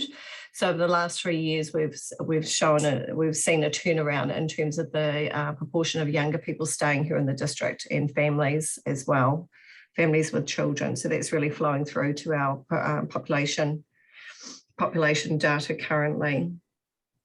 So if I may comment, then the Manawatu is a good place to raise family, isn't it? That's what's coming through, and it's a good place to retire. And a further comment on that, if what actually is happening is different to what was forecast, then maybe it's time to talk to the Ministry of Ed, because their excuse for not looking at more schools or more high schools is that our forecasted population was for that age group to become lower. But if the fact is that it's not, then there is still that demand. Absolutely. Yes, absolutely. It usually takes them a little while to catch up with the change in these demographics, so it's a good idea to highlight that. We're certainly, probably as you would all know firsthand, in terms of the capacity at Fielding High School is it's very tight. There's certainly justification for social infrastructure in terms of schools. That's something we've identified too as a co-benefit of sort of housing development in the district, as justification for greater spending in central government for social infrastructure such as schools and healthcare, etc. So yes, definitely. We've had a look at our safety. So crime rate is still much lower than New Zealand, which is good to see. and our total convictions as percentage of charged is actually lower. Whether or not that's a good thing or a bad thing is up to interpretation, I guess, and is subjective in that sense. Life expectancy, slightly lower here than the national average. The reason for that, I don't know. Would be interesting to look at what the factors might be there. It could be, we're not low socioeconomic, particularly relative to the national average, so I wouldn't think there'd be a connection there. Janine, do you have any comments around what may be driving that slightly lower life expectancy? Yeah. Asian people usually have very high life expectancy. We've got very few Asian in our district, so I wonder if that's dragged the average down. And our was a higher national average. You also probably find across the district that you have, if you look at educational levels of attainment in older populations, they're lower, which suggests that they're more likely to be in manual labour-related jobs, which inevitably, physical wear and tear on the body, which just means your health deteriorates and you're faster and your life expectancy is lower. Yeah, absolutely. Yeah, it's interesting. Yes, so suicides again slightly higher than the national average, and smoking slightly higher, but on moving in the right direction from 2013. Household income lower than the national average, but increasing at a faster rate, as we've already discussed. The dependency ratio, which indicates the proportion of the population under 15 and over 65 relative to the working age population, which strangely is defined as 15 to 64. And especially strangely in terms of the lower age group bracket, is higher than the national average. So we do have a higher proportion of younger and older people than nationally. I think, if I may, Stacey, that's one at a council level that's really important to be alert to, because what that says, what that does is tell you a huge amount about income, availability and rates affordability. Yeah, absolutely. It is a really clear indication that in terms of the population, we have less income to support that population than the national average. So absolutely. Housing in the district becoming less affordable, as we know, as we've talked about on several occasions, our affordability is eroding, but is still better than the national average, although our rental affordability, so we have a higher proportion of renters paying above 30% of their income in rents than the national average. Yeah, I thought, Stacey, I was, I don't know if shocked was quite the right word, but I knew how much our rental affordability had eroded, but to see that we've now stripped the national average,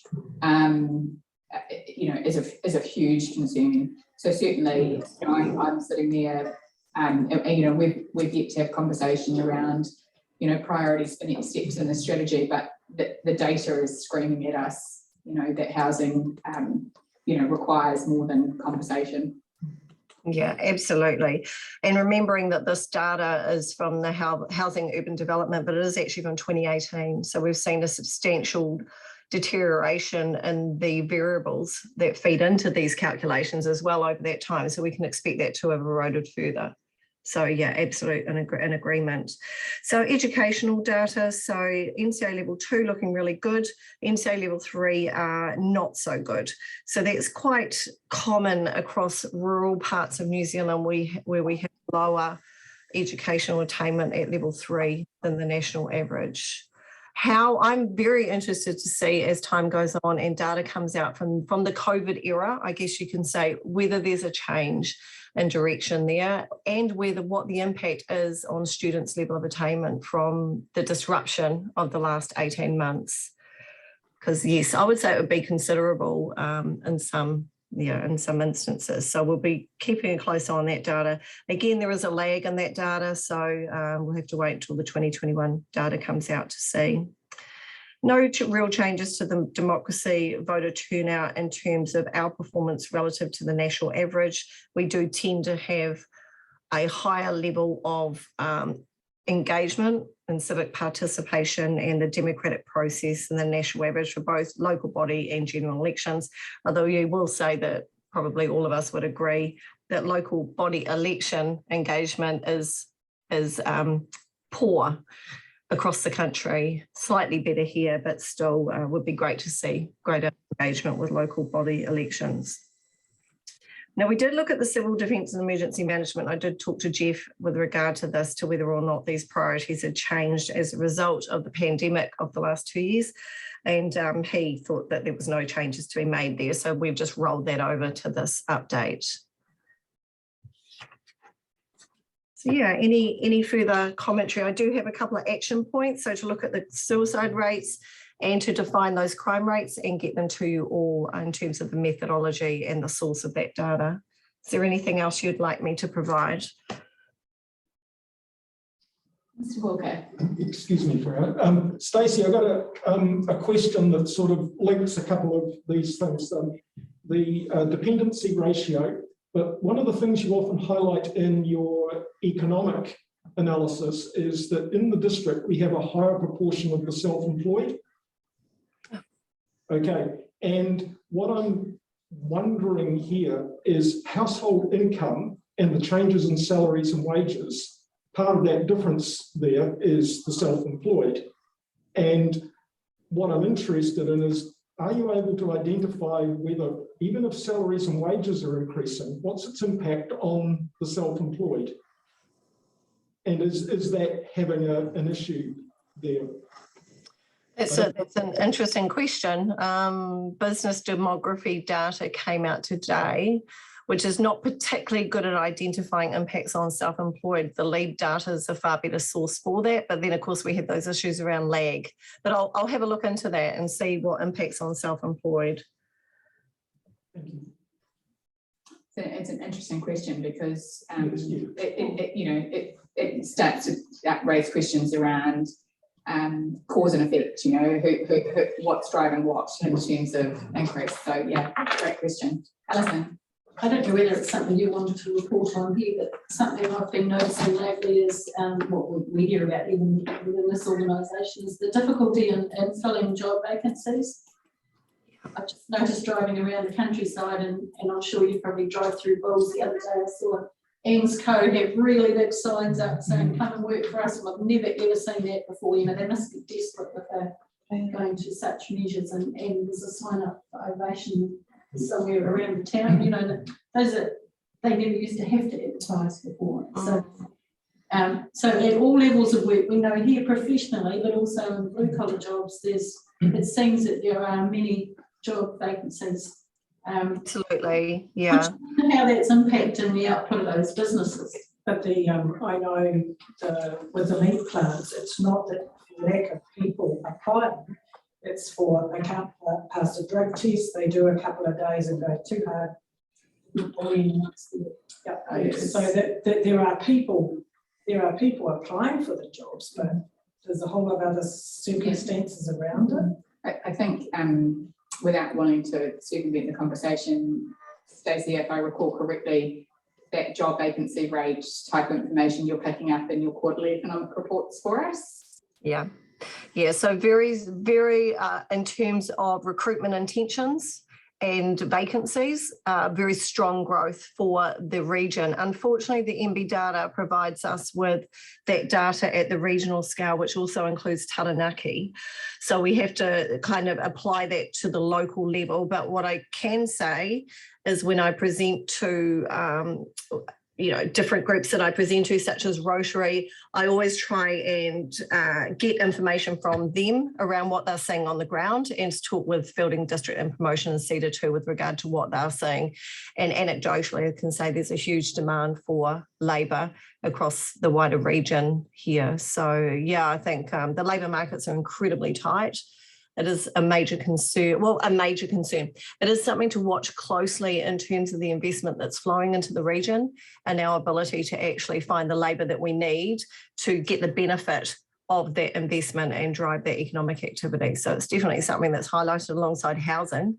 Labour and housing is one of the two main things to watch currently.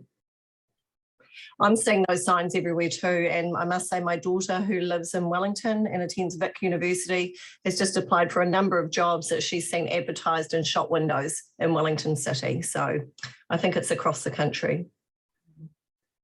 Absolutely, and I think that is a concern, both in terms of delivery of infrastructure projects, but just from productivity, as a whole, which is already woeful in this country, and these sorts of shortages only exacerbate those issues, right? Yeah, absolutely agree. Thank you, Stacey. That's really helpful in terms of an update, in terms of the trends that we're, or the stats. Sorry, being a bit assumptive about trends over 2 years, but the commentary that you provided probably gives us a little bit more insight into the trends. Janine, were you wanting to also touch on the pulse check in terms of progress to date? Just through the beginning of it, which is in the actions area, and there's just a correction to be made under Wairua. There's 5 that is not started, so that brings that total to 13. And I have, for the ease of members, put all of the not started actions together on the sheet.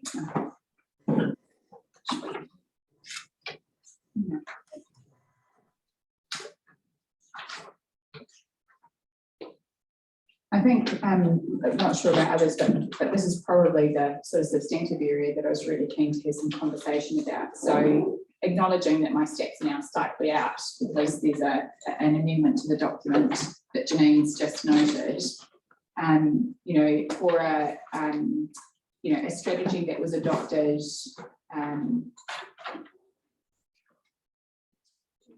2 years ago, we have 30%.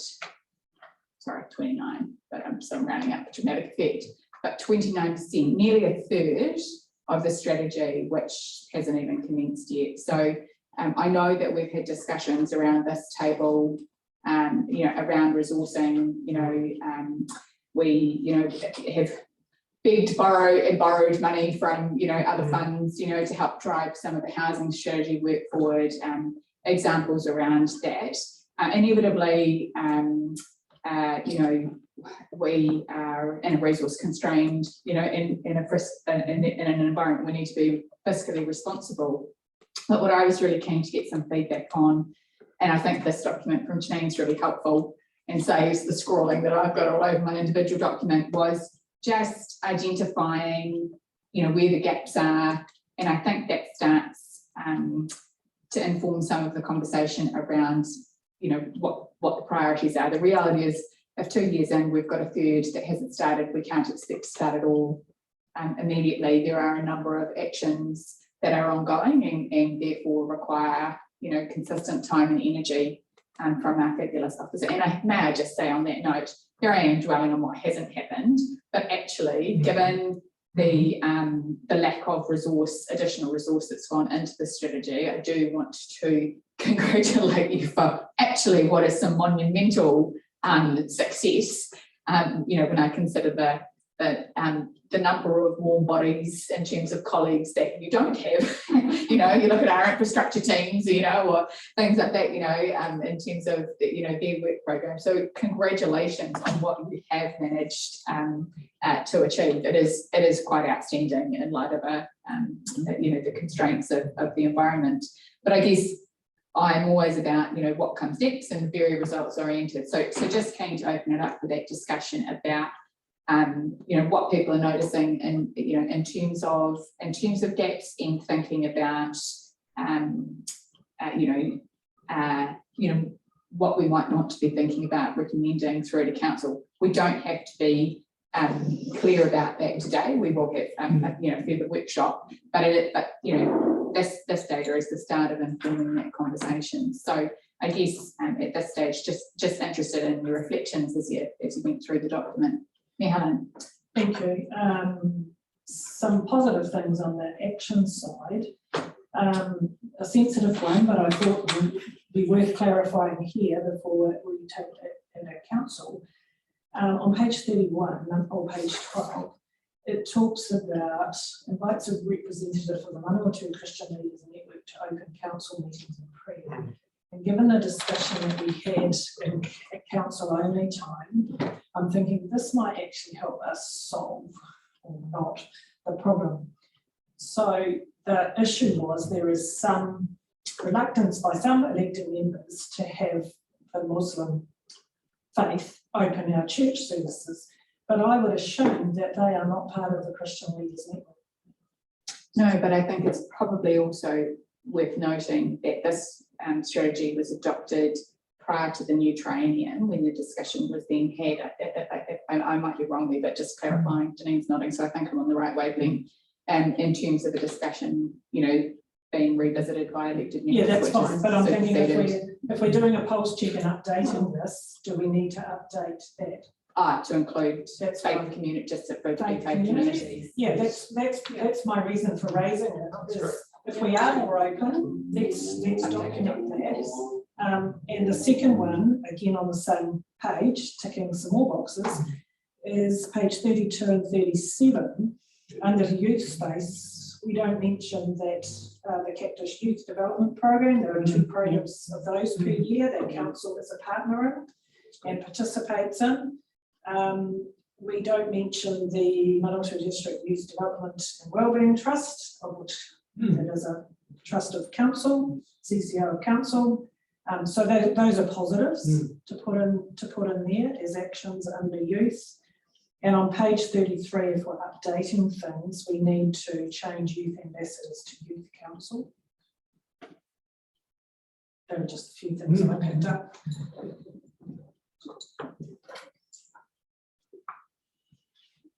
I think, Chair, if I may, you hit the nail on the head right from the start to say it's about people resourcing and financial resources.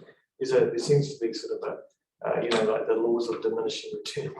We've done as much as we can with the resources. Now we're going to need a little bit more in order to get across the line. How you answer that without, you know, Mr. Harris here is a different story. But from my point of view, as a member of this committee, and it's been highlighted a while ago, is that it has to be correctly resourced, appropriately resourced. Just adding to that, I guess the question is, you can't do everything, so we do have to prioritise.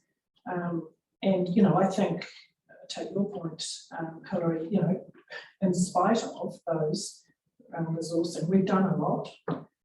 We've come a long way, I think, and maybe we shouldn't beat ourselves up. As long as we are still working on it and prioritise what we should be doing is acknowledging resourcing issues and saying, well, maybe we should revisit the priorities and timeframes we put this on. That's exactly the purpose of this conversation. That's a short. Probably a question for Michael, if that's right. When does the new department manager? November 15. I met her yesterday. I can't remember what the new title is. General Manager Community. Her name's Lynn Dillon. She's Daly's pronunciation. Because I mean, when she comes in, she'll want to make her mark, and I'm sure she'll be looking at the programs that we've got lined up, and she might really prioritise. And we should. When's our November meeting? So we should make a point of. But also remember that we're down. That hers is a new position, but we haven't appointed our youth coordinator. We haven't replaced Mike Davis because we're waiting for the new GM. Yes. So there is some perfectly explainable reasons why some stuff's gone on hold. You're not going to get Michael back.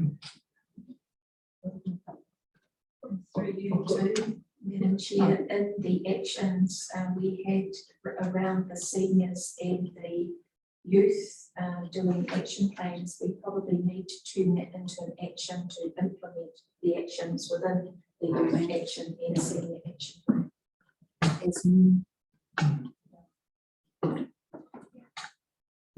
Chairman, are you okay if I was to speak about some of our conversations about potential resourcing for the future? Sure. Some of the things we have been thinking about, one is an application through to DIA in the welcoming communities area. You know, links in a lot with these. One of the things we get out of that is one FTE for 3 years funded by central government. That would make a huge difference. Rangatiki of just yeah, exactly. Yeah, and that would be superb. I think one of the other ones in terms of priorities, and it's here down the bottom, investing in community development sector capability. And one of the things Janine and I have talked about is that Janine had somebody who could handle the funding and the community committees side, then the expertise of Janine to be spending a lot more time contributing to actually enabling all the other organisations who do wonderful work and increasing their contribution through just rediverting what Janine is able to do. The likely return on investment for that is hugely significant in relation to some of where we choose to put. And it may therefore not necessarily be a significant, it might just be a 0.5 or a 0.75 FTE to supplement Janine, and then allow Janine to be start looking at some other areas. So those are some of the things we've been talking about and trying to figure that out. Yeah, cool. And Michael, it's a beautiful sort of secondary support to the comments I was alluding to earlier in terms of the community information minutes that we received and the feedback that was coming through from the Suncoast network in relation to a real need in that space. So that's already sitting in here, and it's one of those actions that hasn't been started. What's very clear is, that need hasn't gone away. But this sounds like some creative thinking about, possibilities to address it going forward. I think, I don't know about anybody else, but what I've been struck by as I was going through the tables on page 37 and 38 and just, revisiting the individual actions was that for me, there are some really demarcated areas of gap. So, around Wairoa, whether that's in relation to spirituality or identity, that's a space that I think requires a conversation. As Nez said, we can't necessarily do everything in that space, but certainly, picking up, whether it's specific initiatives around, policies around bilingual language and signage, there's some flow on into the whānau space and around Māori contribution and capacity, participation. I think that that relationship, and the possibilities in that space has been under quite a lot of strain, and is probably partly, what's contributed to, not a lack of willingness on the part of Janine, to achieve things in that space. But for me, there's two questions: one about the quality of the relationship that enables momentum, but also, resourcing, and that comes back to conversations that were taking place at an Manatee level, I think, prior to the disbandment of that committee about expecting people to be engaged in a voluntary capacity, the many demands that are placed on iwi in that respect, when in fact they've all got jobs and mortgages to pay, and just like the rest of us. So that struck me as a space quite glaringly in terms of an area of gap, quite where we choose to focus in. And the others was very much in Tinana, and so the physical and environmental space. So the lack of the progress that we've been able to drive forward in terms of either the environmental sustainability strategy or specific initiatives and engagement with groups. But within that, for me, sits housing, and that basic physical provision, that meets our most essential needs. So that was, as I sort of went through it weed by weed and then sort of pulled back out, was what I was struck by. But I was interested whether anyone else had noticed particular patterns or things, or just had things that really stood out to them. I think I'm really concerned when we're sitting in the no contribution and participation in council decision-making space. There's a lot of work to be done in that space, and I think we need to take as much responsibility ourselves and be investing into rebuilding those relationships. And I know we're trying, but maybe we need to try a little bit harder. I haven't had anything updated to me recently, but yeah, we've got a number of balls in the air that are challenging, and then as well as the new group, then we've got the Te water scheme, which seems to be quite problematic at the moment, advancing that, even though they think we're the problem, we think they're the problem, so let's just get it sorted. So maybe I can put a touch of reality in there. It isn't for lack of trying. And the reality is, and iwi have acknowledged it themselves, that they have some issues of their own that they need to sort out. And I can see Janine nodding her head. So we have had some very tough conversations with iwi around participation, and when we try to go down a path and talk to the people that we've been told to speak to, you get someone else thumping on the table, don't you dare talk to them, talk to me, and this kind of stuff. So in the end, we brought those people together and said, please come on, we are willing, our door is open. And they have acknowledged and said to us, give us some space, we've got some issues that we need to sort out.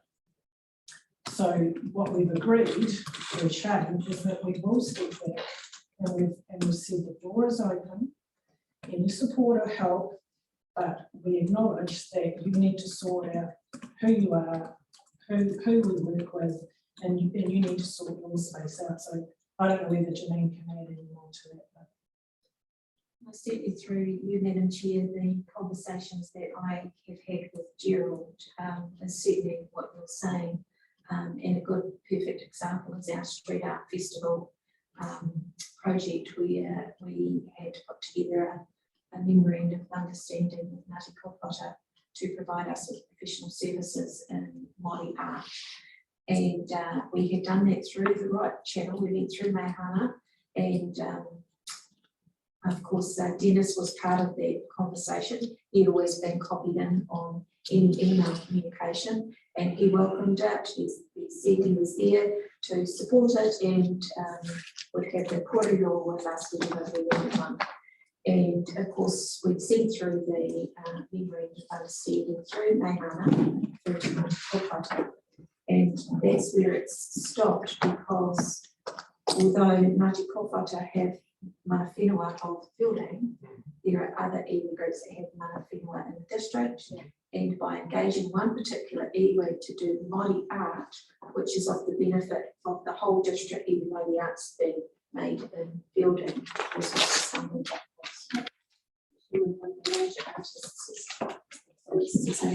so that's an issue they have to sort out. The Ruru Valley project now is going incredibly well, because we've taken some key people who were misleading us with information out of the loop, and our operational team have done some really good stuff with it. So, you know, I can't see what else we can do. The conversations are ongoing.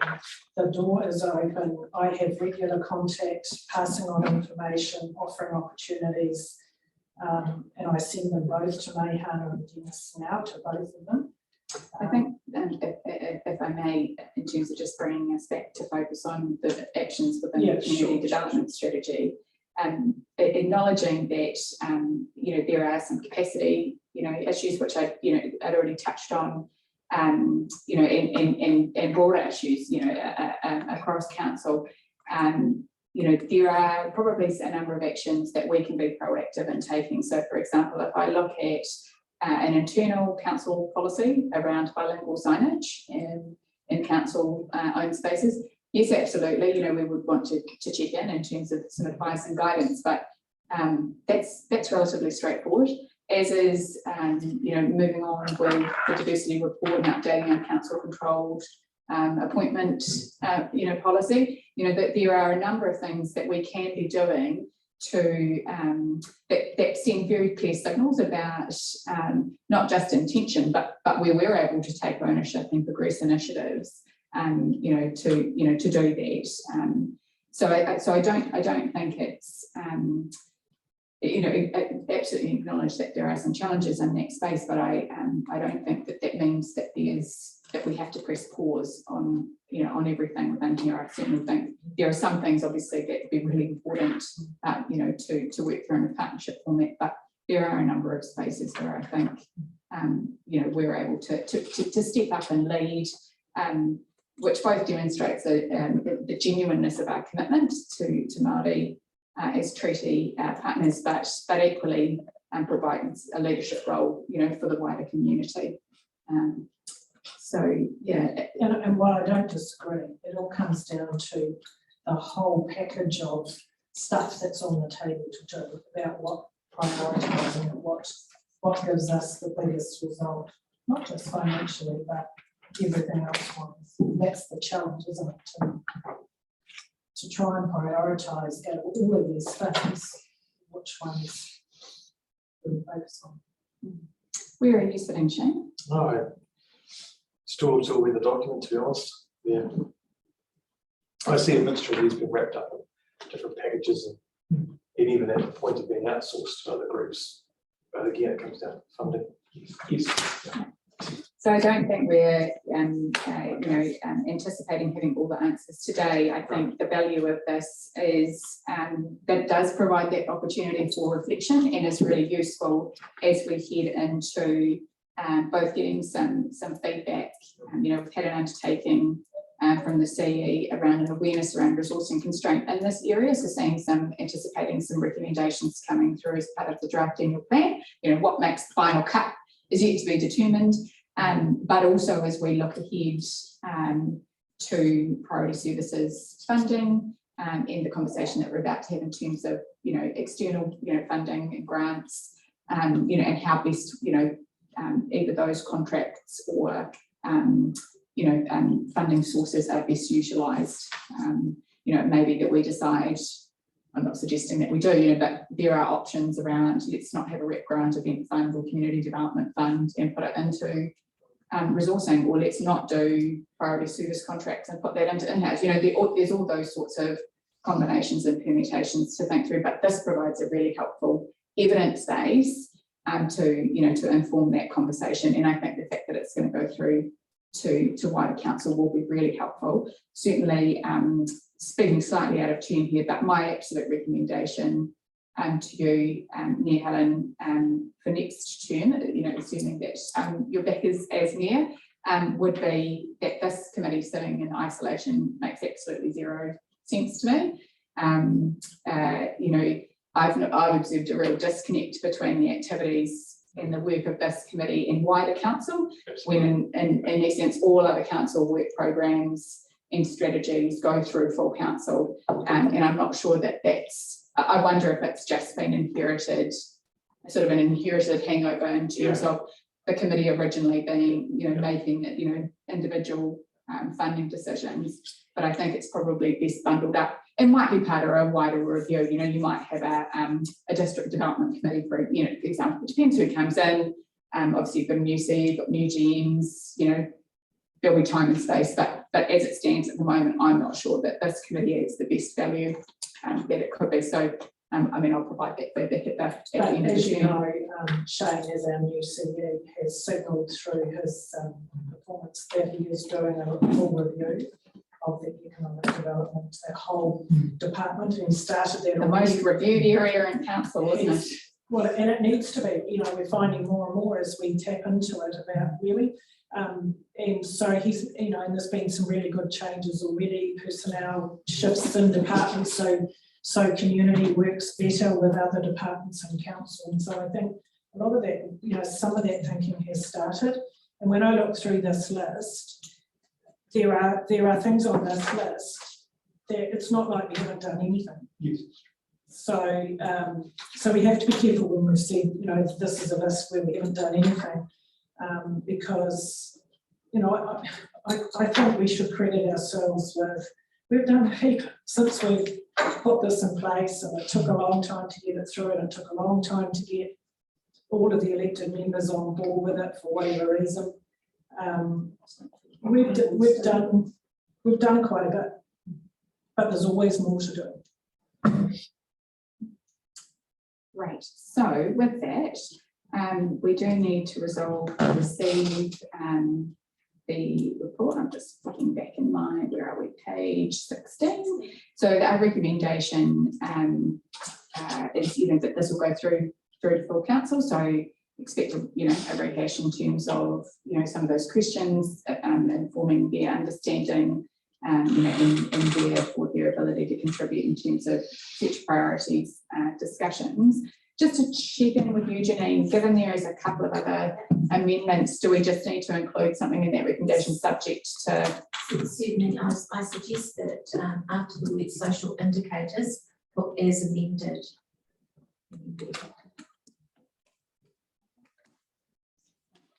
Thank you. Community Development Committee recommends to Council that the revised community development strategy, including public pulse check and updated social indicators, is amended. To second that, all in favour?